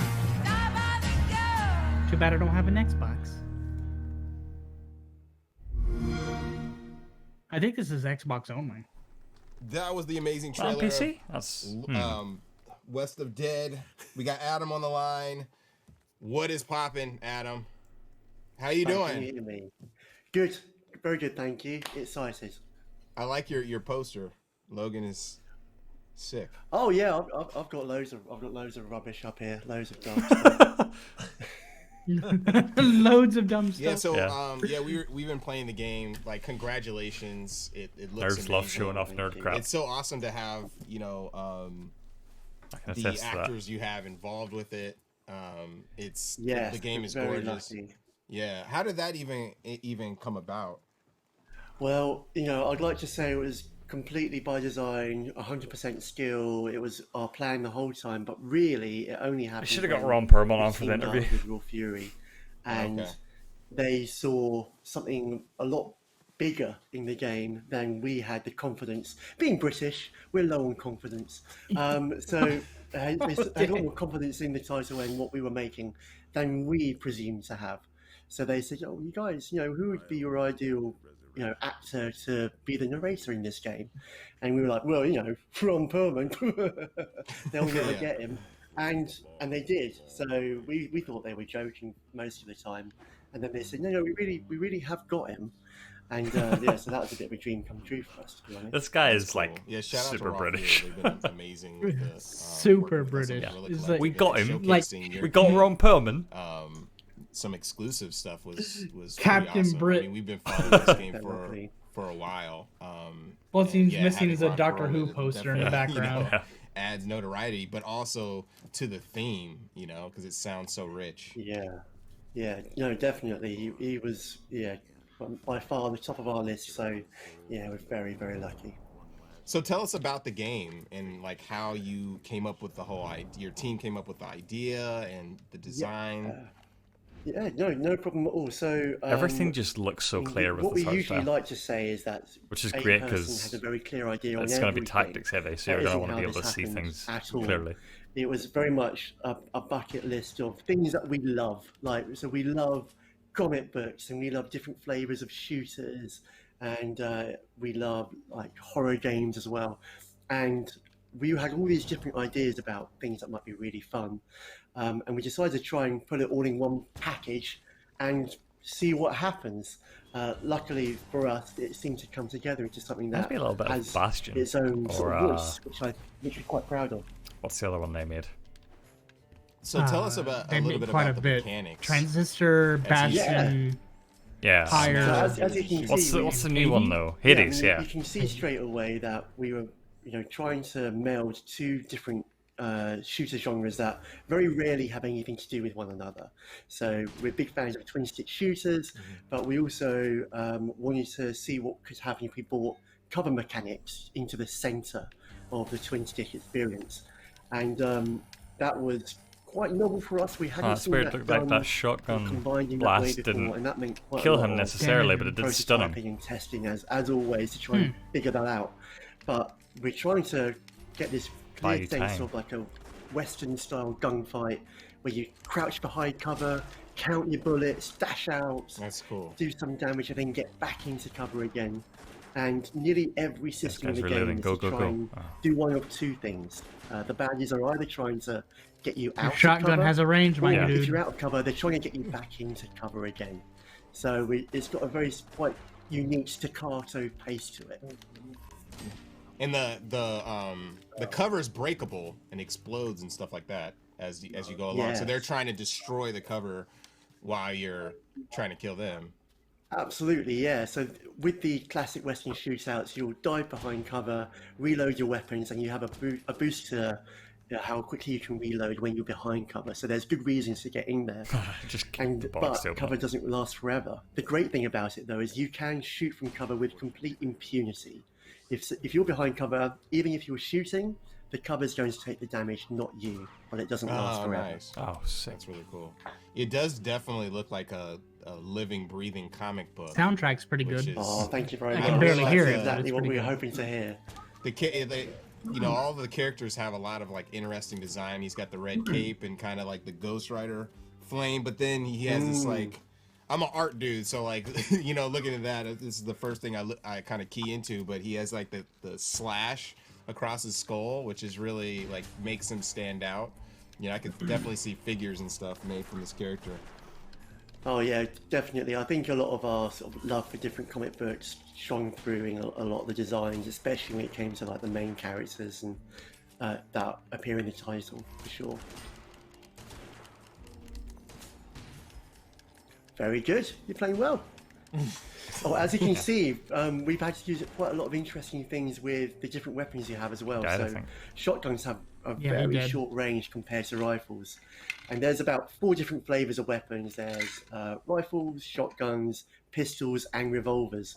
And each of these squeeze the player into a different corner of the gameplay. So shotguns are great close up with a wide arc, but you've really got to get out from cover to get close enough to use them most of the time, unless you're willing to sit put and wait for something to come to you.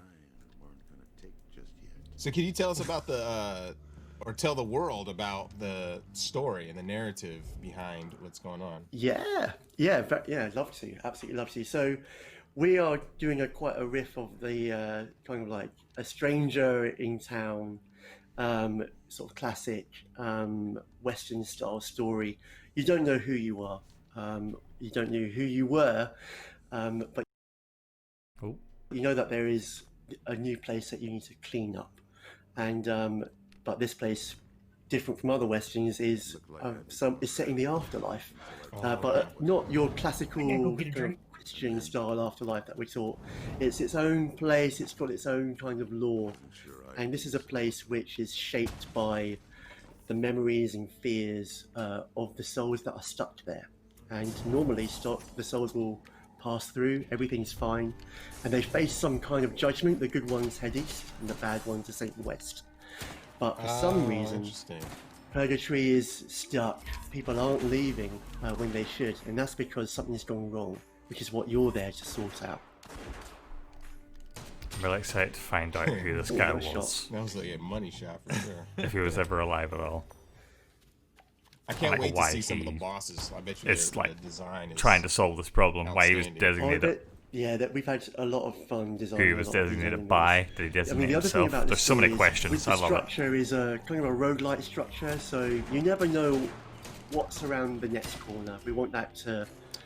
We really want to make the players' skill build up and keep facing them with new surprises each run.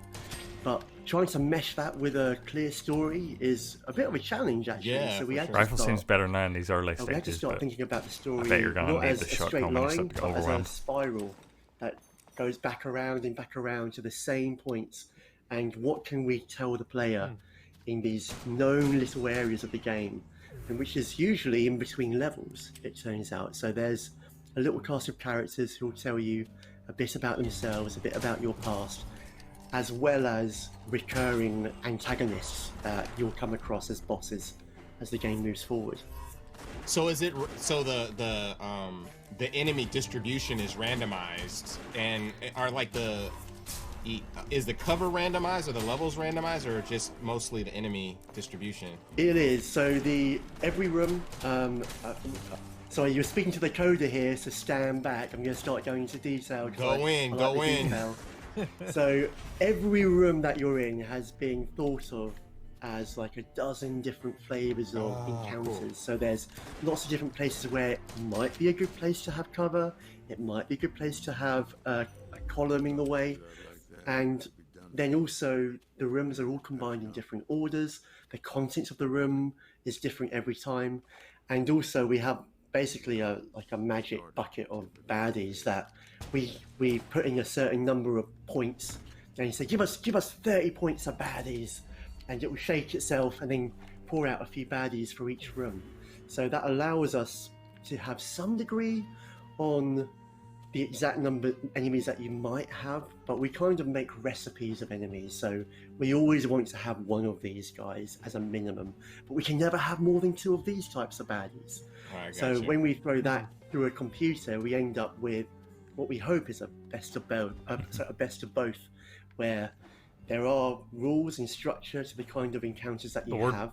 It will never be a mob of purely melee guys. At the same time, it won't be the same every time either. It'll be different for every single room, every single run.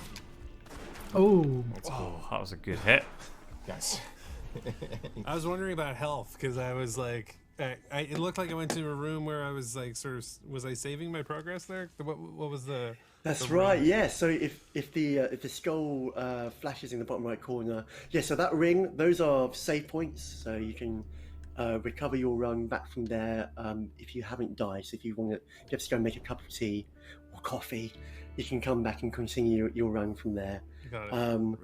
So it's got an in-game save, so you can.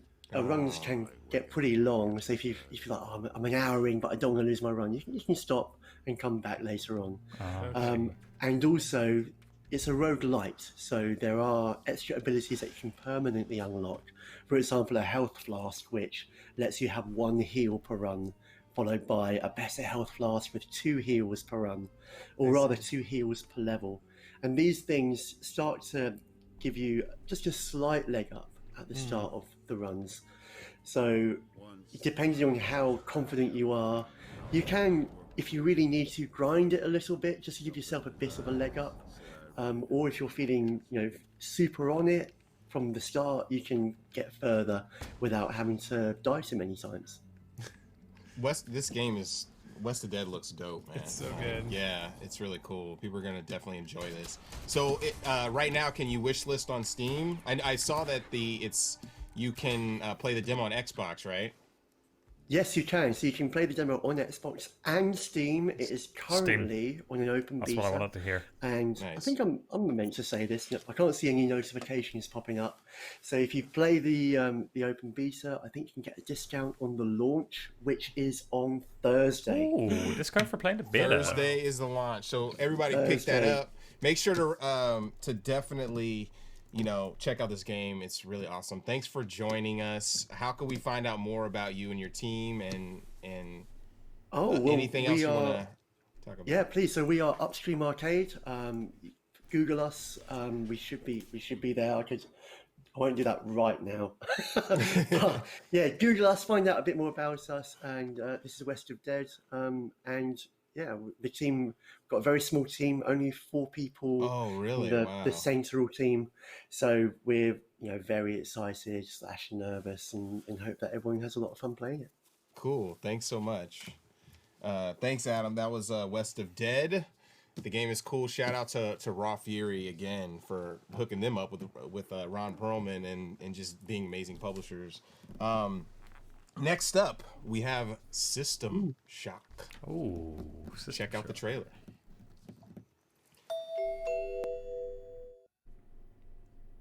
Appreciate that there's been no technical difficulties so far. There was one small one. All right, well, always a critic, Nagy. Come on. No, I'm just kidding. So yeah, this is a trailer we saw at the PC Gaming Show, I think. Future Game Show, one of them. Again, super weird trailer. Maybe it makes more sense to the fans of the series.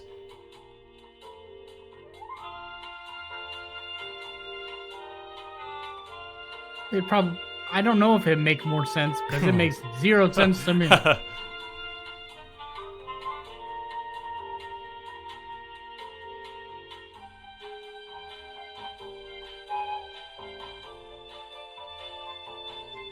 Talking about bug snacks. Bug snacks. Jesus Christ.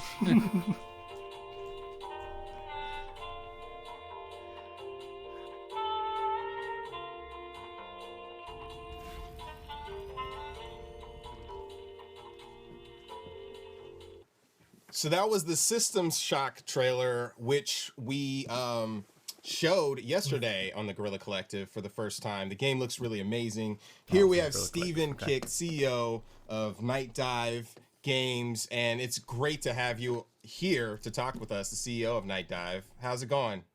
Good. Thank you so much for the opportunity. I'm glad to be here to talk Shock. Stephen Cake. What a cool last name. Talk shop. Go or talk on. shiznits.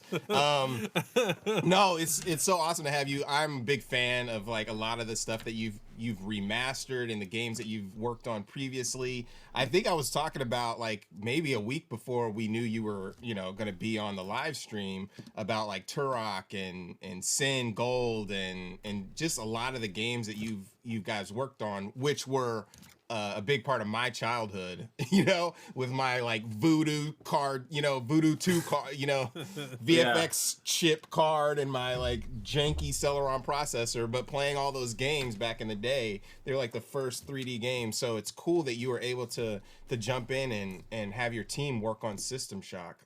Congratulations on the success that you've had so far. Yeah, thank you very much. And you could say kind of the core philosophy of Night Dive has been to go out and find those games that you and I both played as kids and be able to resurrect them so that not only we can enjoy them, but new generations can enjoy them as well. Yeah, that's awesome. So can you tell us a little bit about like how System Shock like came to be? This isn't the next System Shock. This version of it. Okay, so I'm guessing Night Dive started at the beginning of 2012 with the re-release of System Shock 2, which I think System Shock 3 is the one that's been in development for like and the success of that is kind of what catapulted Night Dive into the business of going out and finding other IP and other games to resurrect. Oh, cool. And System Shock was just one of those games that once we had the rights to it, we knew was kind of owed a remaster or a re-release of some kind, because as good as it was back in 1994, it was very obtuse. The control scheme was kind of notoriously difficult to master. 3D was still kind of on the cusp of widespread use in the industry. It was up against games like Doom, so it just didn't really have the chance to really breathe and to show what it had to offer. And so we thought I know this is a remaster. I'm way more interested. Game to breathe new life into. And so we've completely redone the game from the ground up in Unreal Engine 4. It started off as a Kickstarter project back in 2016, and it's grown and evolved to what we're playing now. What were some of the things that you did to make it more accessible? This one's going to seem fairly obvious, but even adding something as simple as mouse look does wonders for it. The original didn't have that. Early 3D PC kind of games hard to were explain, pure but jank. You had to kind of click and drag this. No one had figured out a standard yet. The viewport. And we've since added mouse look into the original. But this game is going to play very much like a contemporary first-person shooter. We're going to add in tutorial tooltips to help people along the way so they understand what these implants do that you're installing now. The combat and everything is going to be familiar to anybody who's played a first-person shooter in the last 15-20 years. Yeah, this is a game that definitely benefits from an upgrade, a modernization, and this is really beautiful. Yeah, it must be. In terms of how it looks, not only but gameplay too. And I was noticing that like as you get close to things, they still have this sort of pixelated. Let me go. Yeah, I was about to call it out. Like they still have like a sort of stylized pixel reminiscent environments, despite the fact that it's like 3D. But then as you get farther away, it's weird though. It doesn't look bad. You have that incredible lighting and those reflections and stuff. It looks awesome. Yeah, thank you. This art style is something that we have taken a lot of pride in because we did want to pay homage to the original in some way, artistically. And one of the first things we did was actually brought on the original concept artist and main artist from the original System Shock to re-envision all the environments, all the enemies, all the weapons, pretty much everything. And so we've not only got to see his evolution as an artist over the last 20 years, but sort of has also a Resident Evil style size-based exactly inventory. how System Shock would look today if it were updated. So this is as true to a new realization of that as humanly possible. Yeah. Why did those guys fall over? It's kind of hilarious and sad. Just you don't want to pick up that ammo.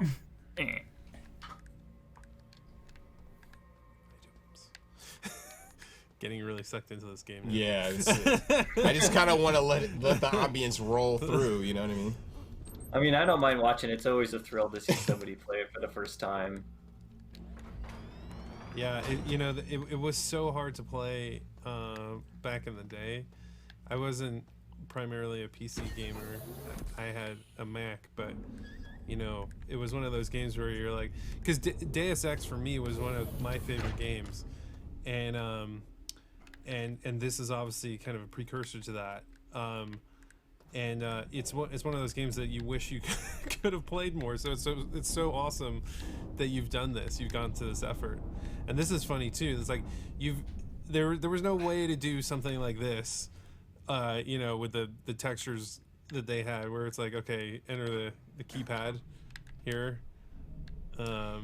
Yeah, you know what I just noticed is you're playing with a gamepad, and it might be a lot more difficult just because we haven't really implemented full controller support yet. Like, it seems like you're getting by. Yeah. Sort of. But when the game does come out on PlayStation and Xbox and games that are going to use that control scheme, it's going to be a lot more fluid. Yeah, it feels good on the gamepad. I mean, it does as of now, but I definitely understand that. Ooh. I imagine when they add games this that pads is the original have to like audio, look right? over to the button to open the door. You'll just be able to open the door. Yes, so right now all the audio logs and Shodan's audio is from the original game, and that's purely temporary. Okay. We figured, hey, we've got the audio, let's use that to stub in while we're developing, and then as we kind of near the end of development, we'll go ahead and re-record all this audio with professional voice actors and new lines. Right. I was wondering that, and it is a nice touch, though. Maybe as something that an option. I don't know if you're gonna keep it, but it is fun to hear the old stuff. I remember playing this, and those dudes creeped me the hell out. Yeah. It's still creepy as hell. You may want to use a meta patch pretty soon. Oh yeah. This guy's doesn't care about health. This is where it's it's the red one all the way to the left. Oh, okay. This one. Yeah. And how do I click it? I wish I could tell you on the keyboard. It's you just hit 1 on the keyboard. 1. Okay, hold on. I've got a keyboard. Wait, I have to get out of this. Do I? Oh, yes. There you go. You could use use like that. Yeah. Oh, hold on. There you go. Figured out. Nice. See, the gamepad is working. Yeah. If I just make it happen. If I was good at it. Yeah, there we go. Okay. Maybe if you use keyboard and mouse like you were supposed to. Yeah, this dev's just like screaming internally right now. Like, why is he using an Xbox awesome controller? Everybody can play it, and you can wishlist it now on Steam, correct? And you know he's just waiting for the moment where like this guy can't progress. He's just clenching his butt like, please, just let it work. Okay, cool. And when you release, are you going to release multi-platform simultaneously, or are you going to release PC first? A simultaneous release is the plan, so we'll be hitting PlayStation, Xbox, and PC all at the same time. But we're still a little ways off from that, so we'll see. But that is the plan. That makes sense. You don't have a release yet, or do you have one? It's to be decided. Makes sense. When it's done. I mean, we're kind of at that stage right now where we've invested so much time. Yeah. Oh, you're dead. Dead, son. I can deal with this. Oh, maybe. I can deal with this. No, you got deaded. We've invested so much time. If you had a mouse, you'd beat that. Love and passion in this project. If you were playing correctly. Yeah. It's going to be done when it's done. I know as cliched as that sounds, it's like this is going to be perfect when it's released, and we're not going to make any exceptions. totally makes sense. I mean, it's like a masterpiece. I know a lot of people were waiting for the trailer, and when they saw the updated trailer yesterday, they went crazy. So that it's awesome Stephen to King see looks that like a kind of knockoff love, Edward Norton. You know, get pushed. I was back into thinking, something that you love, you know.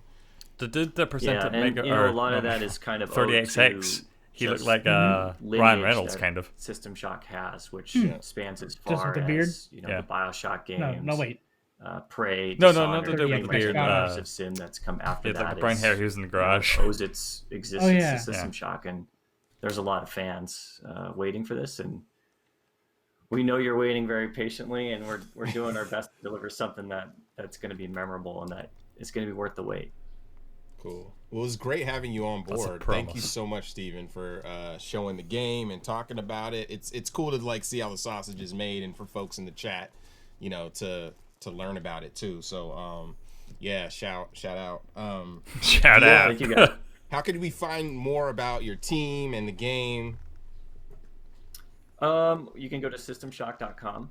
That's the easiest one, and we do actually still have a backer kit open for those who still want to back the project and score some really cool swag at the same time. We've got collector's editions, t-shirts, art books, all that stuff is up for pre-order right now. And yeah, if you just kind of want to follow Night Dive Studio, you can follow us on Twitter. It's Night Dive Studio because we ran out of characters like you guys did. Yeah, Guerilla Collect. I never noticed that. I know how that is. So yeah, for sure. But yeah, thanks for joining us, and everybody go try out the demo. Yeah, the wish list. It's gonna be dope. Cool. Thank you guys. All right. Awesome. That was System Shock. You did really well with the controller. I did better. I'm super excited about this game. This whole genre, like he was saying, like the games that have come after this, it's had such an impact on the industry, and super excited that they're not going to release it until they're ready, because this is a super important game. So that's really cool. Yeah. Well, let's shout out our sponsors again. We got Carlos Bordeaux, Eternal Cylinder, coming up with I think they said Cylinder. I know you guys were looking for in the chat. We're looking for that to roll you guys over, and it's coming up next. Shout out to Idea Xbox, Razer, Fully Illustrated, Wilmer Sound, AV Society, Astro. We got a Razer machine here. They've been dope. This was the also, shout out to IGN and ID at Xbox Spore again. Roguelike, Battle Royale, GameSpot, and Twitch for really supporting the Guerilla Collective. We couldn't have done it without their help showing these games again. These independent game developers, large and small, came together to do this because there was a lack of E3, and we wanted to get visibility for, you know, the games that we've been spending so much time, effort, blood, sweat, and tears to make. Yes, please also, if you have in your heart of hearts, contribute to UNICEF, NAACP, or Gameheads through the link below. And we are going to be rolling literally into the next game. Yes. Rolling literally. Here's the trailer for Eternal Cylinder.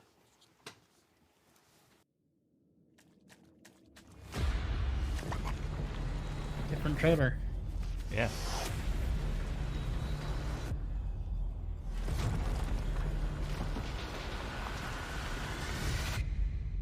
I'm just intrigued what the other side of the cylinder looks like. I hope this game answers that. Far from here, beyond the furthest star, a cataclysm threatens an entire planet. But light shines through the smallest of cracks.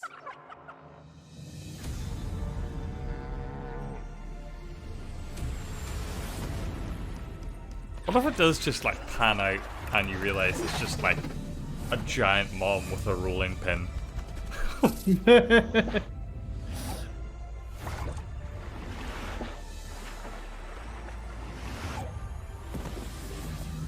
And yeah, it does seem like Spore, you'll evolve, you'll add new things as you go to try and like outrun this cylinder. You change your shape. Is it co-op? Looks like it, yeah.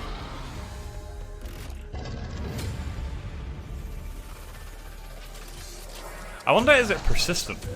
Like, does everyone experience the same world with the same cylinder? Far from here, in the path of destruction. Oh, something comes from behind the Oh, cylinder. here we go. No one Attack on Titan. alone. So is that the thing that's pushing it? Oh. Maybe. And that was the beautiful trailer for the Eternal Cylinder. We do have Carlos on board to talk about the game. We're going to play the game. Hey, what's up, Carlos? Hello, how are you guys? Pretty good. Great. The game looks amazing. I think the first time we played it was at Good Shepherd's like hidden area at Gamescom, and it was so beautiful. Yeah. I remember seeing the game like when you first started. Was it in 2015, 2016? Around 2015, 2016, I did a type of like a small prototype I did with a colleague.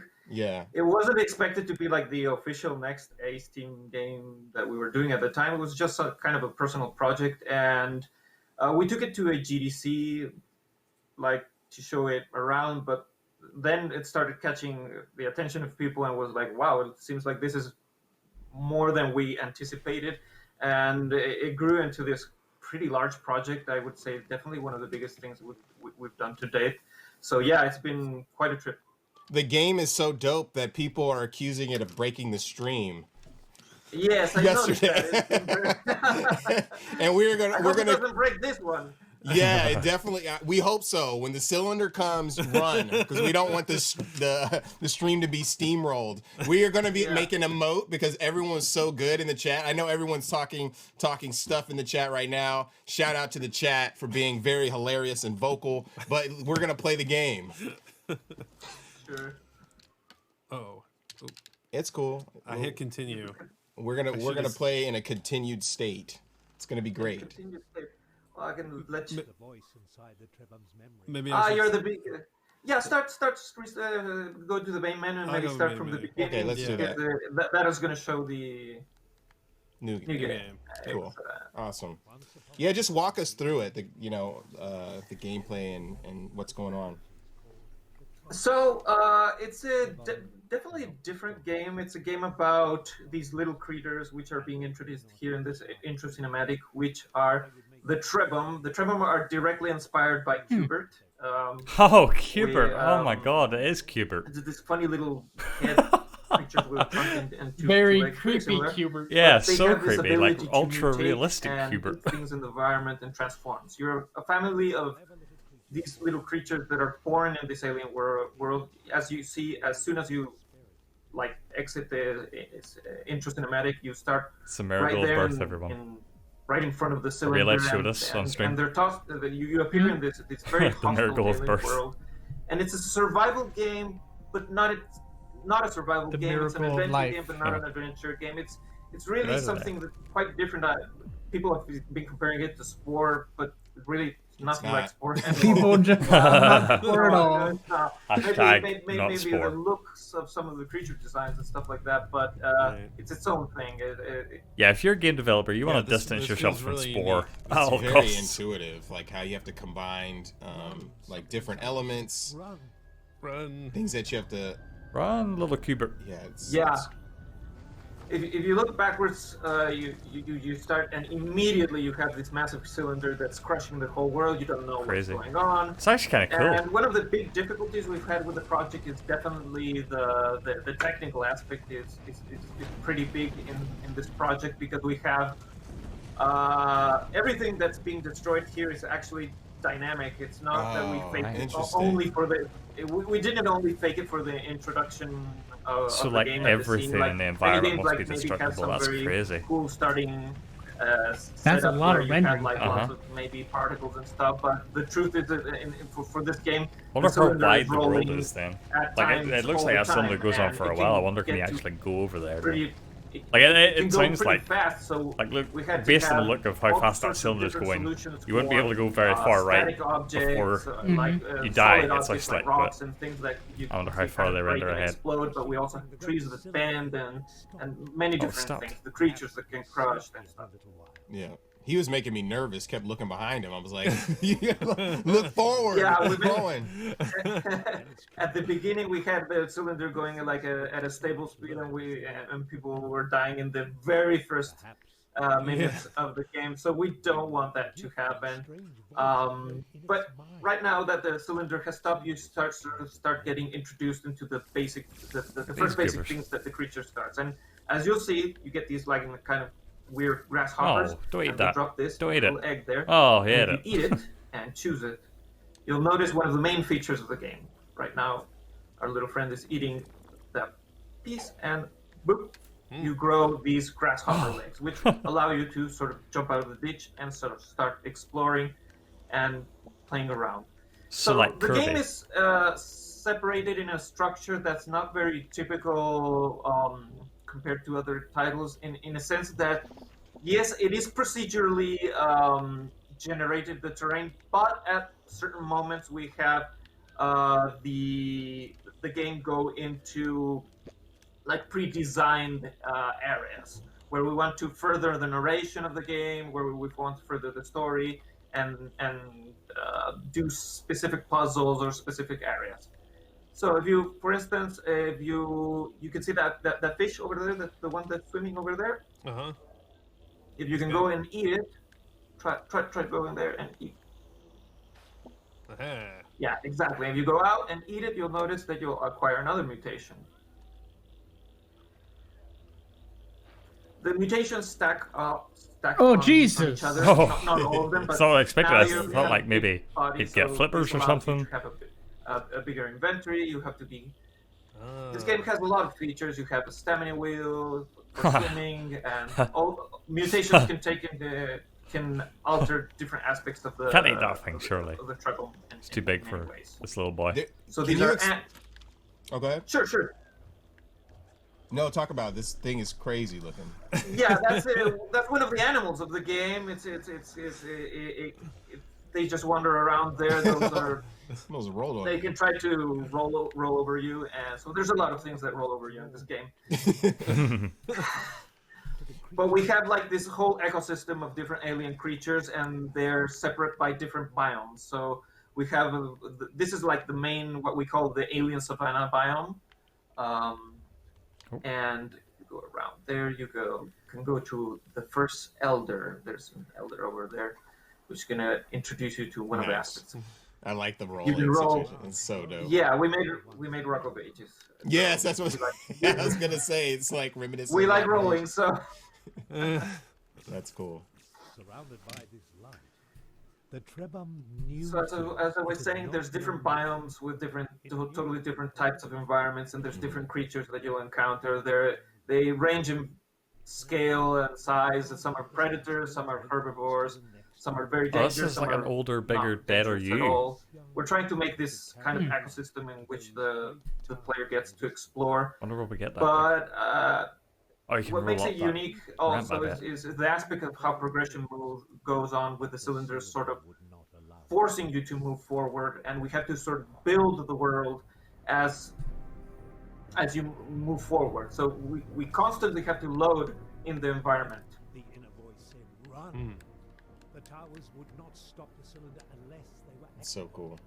Look at these guys. So now you should go to the tower that you see. You should roll to any of those two towers. You can check. You see the big red beam. Yeah. Go that direction, for instance. Okay. Yeah. Either of those. He's getting nervous. You see that?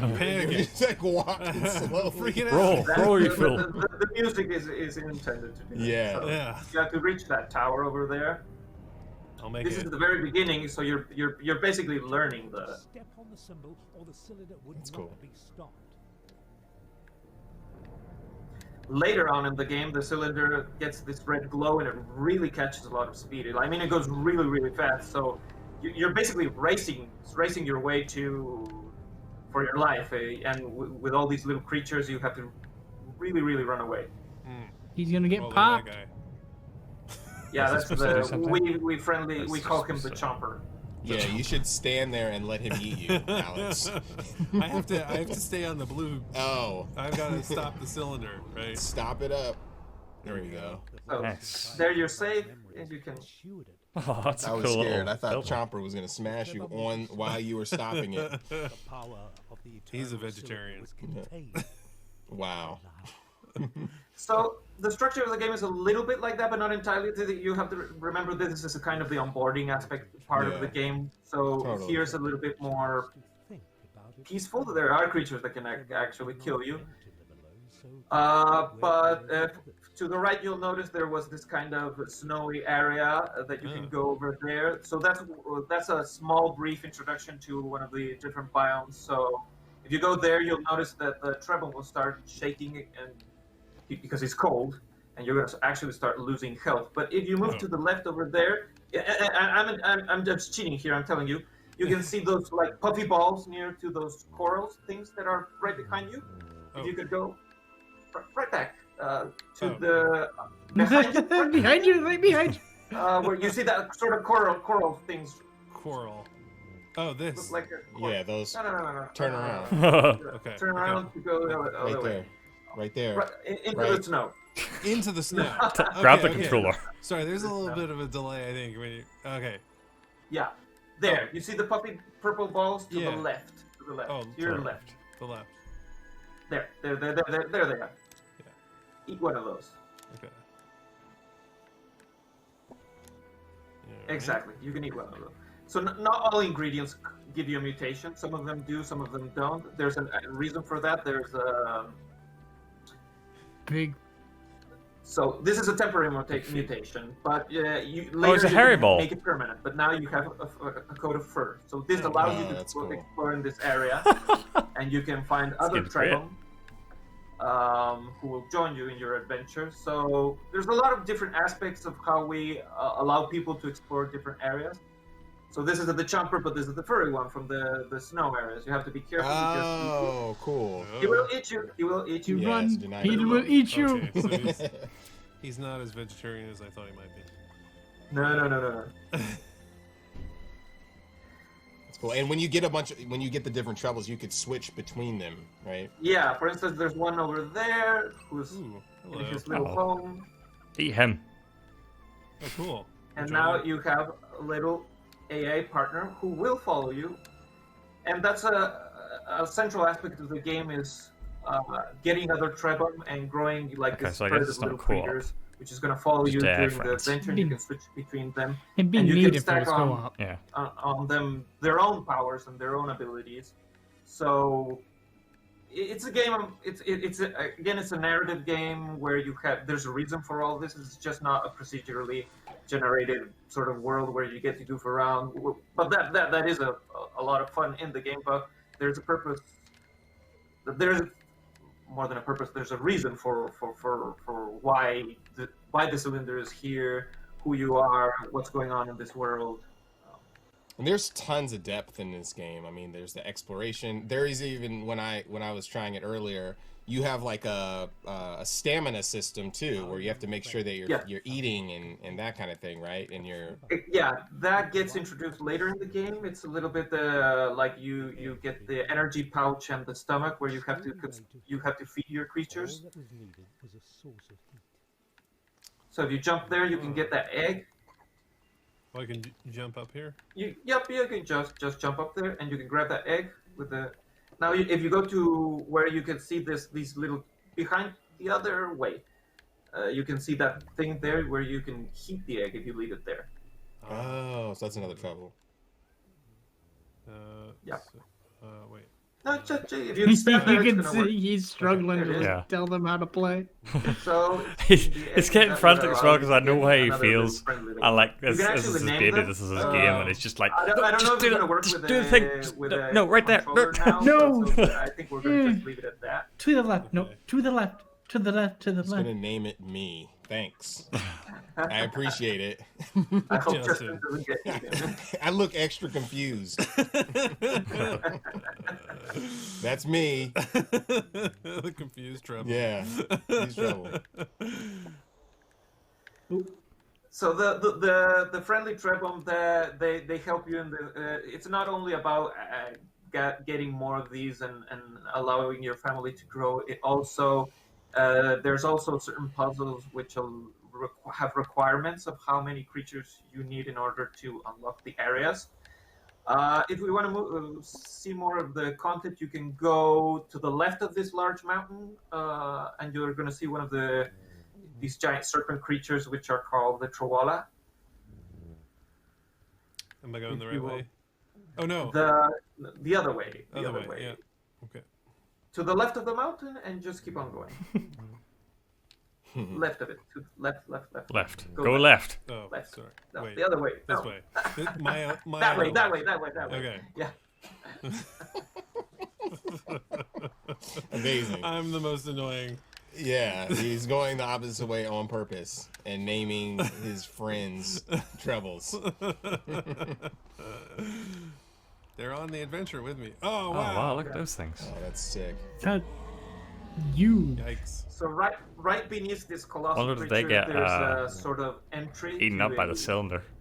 Interior, one of what we call the Elder Caves, because there's basically these Zelda dungeons. indoor environments where you can had been built explore more. Here you get more introduction to the story of the game and how that in this large and dangerous aspects about the game. Now you could have the way you resolved this part of the beginning of the game was getting these 3 specific Trebum, but there are other in the outdoor environment which you can get in different ways and see and discover other mutations. And that's the idea, that different people will solve this in different ways. That's cool. Ooh. There's a lot of backstory and history that you've created for this game. Yeah, so we're switching one of the characters, games cool. we're most well known for is Xenoclash, Yeah. and a lot of people like. So you should really like build a party of different worlds specializations. that we create, but also the with surreal your stories cubes. that we make for those worlds. So here, for instance, you start getting some puzzles. So you have this strange door with a organic cube. Box-shaped statue, and you're getting introduced to this strange ingredient. So it's all part of the puzzle. We have a compendium for creatures, food. At the moment, you don't have the mutation, which allows you to add creatures into your compendium. But you'll notice this area opened up, and if you can go there. One thing you haven't showed that much is throwing water with your trunk. So with the right trigger, you can shoot. If you hold. Oh, cool! And they join in. And they join in. So that's awesome. Another organic piece. One. Yeah. Can't wait for the gifts of like the gang of cubers like rolling down a hill and spraying water together. You come to the wrong neighborhood. Yeah. Me and the boys. He was transforming. No. Ah, there he is. Nice. So now you are part of the puzzle. He's cube. You are now part of the puzzle. So you would have tried to enter that socket before, it wouldn't have opened. So now with the square Trebum, you can access to this area, and you find yourself with Gromo, the Elder. Oh shit! Look at him. Inside the cave, the Trebum found a living. So the game is. It had been waiting in this chamber. Since you're in this kind of alien world, at the beginning we didn't have the narrator in the game. That's something that came later during. This game has been a lot of experimentation. If you looked at the original design document, there's the core concept of the game is there, but we started seeing what things worked and what things didn't work through a process of discovery, because it's very different to anything else that we've ever done, or we really can't draw parallels with other titles. So, for instance, the narrator was something that came later on. He's actually part of the story. He's not just there to help players, but he's an actual character. So, yeah, it's a very unique game, and we're really excited about it. The game is really gorgeous. It's so open. There's so many things to do and expansive. It's very expansive. When are you releasing? Do you have a release date yet? No, we do not have a release date. We have an idea of when we might be able to release, but if I say something some people will get mad. Yes, so. Totally understand that from experience. Let's not upset the internet more than we already have. Yeah, but yeah, it's really awesome. Can you wish list it, and where will you be able to find it? Yes, it can be wishlisted on the Epic Games Store. We're also launching on PlayStation and Xbox, but I don't think we will wishlist there. It will be a simultaneous release, but yeah, we don't know when. Cool. How can we find out more about the Eternal Cylinder? Oh yeah, I should call out that there's a beta. You just have to register at eternalcylinder.com.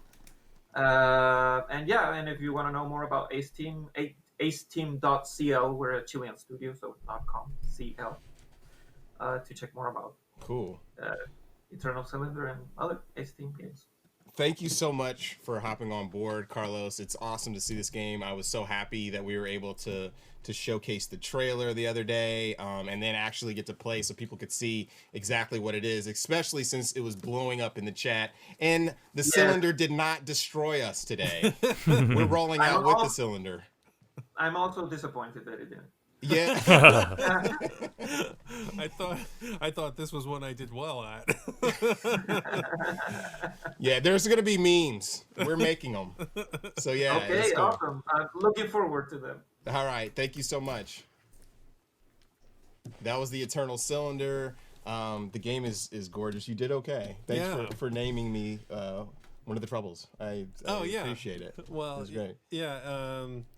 This is a really creative game. This is really amazing. There's something in the water in Chile. Yeah, definitely.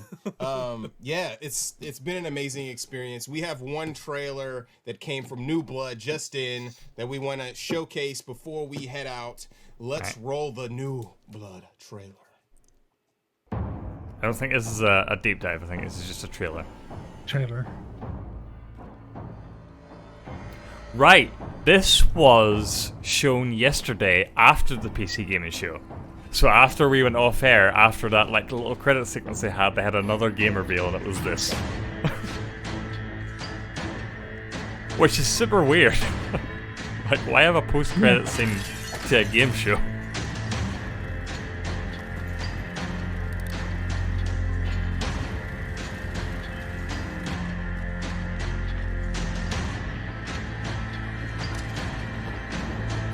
I'm getting Thief vibes. I'm not sure if it's a remaster of an old game or whether it's just styled this way on purpose. I get the feeling it's styled this way.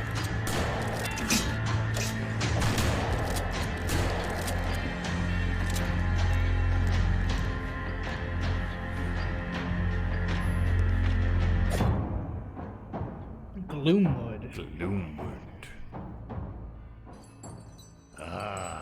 Inside at last, welcome.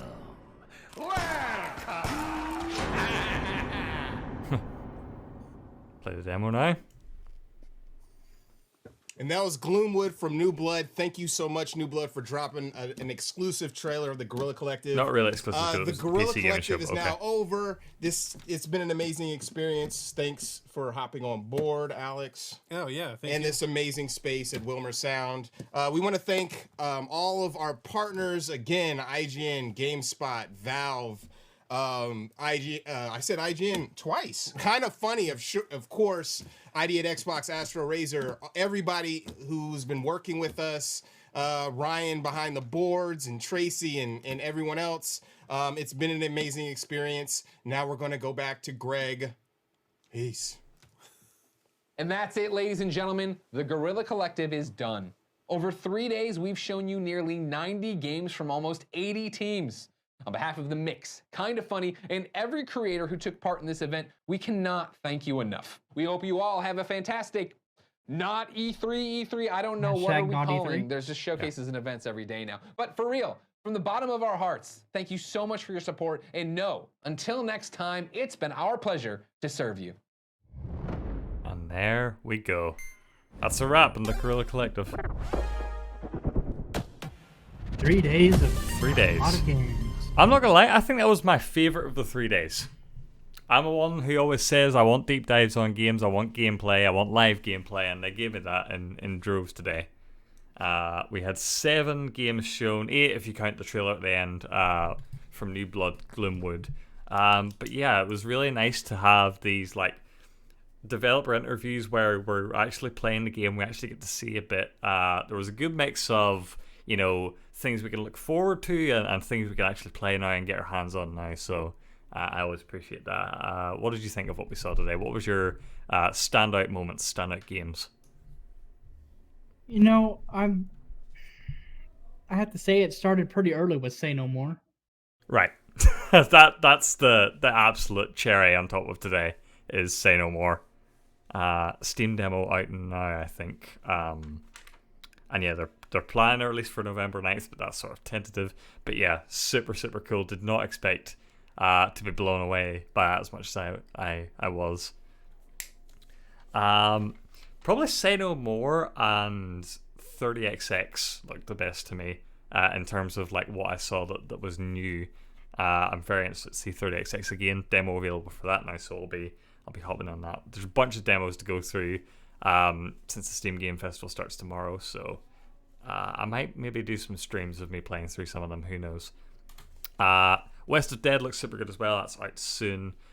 Really cool promotion I think for that was mentioned at the end that if you play the beta that's out now on Xbox and Steam, you get a discount for the game when it comes out, which is super nice. That's kind of unheard of when it comes down to right. Yeah.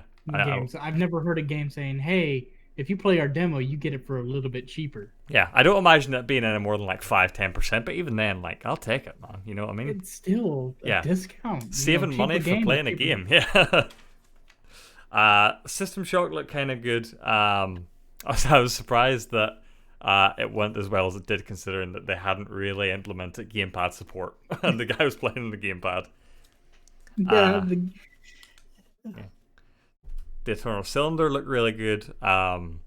Did not expect that to excite me as much as it did, but I got sort of, again, the benefit of these deep dives is you can really get to the heart of the game quickly, that you can't do in a trailer. And so I sort of, what I thought was maybe a Spore Battle Royale is instead like a super narrative driven evolution Qbert game. Procedurally generated Qbert game, yeah. Boyfriend Dungeon looked pretty neat as well, and then again at the start of the show we saw Iron Harvest.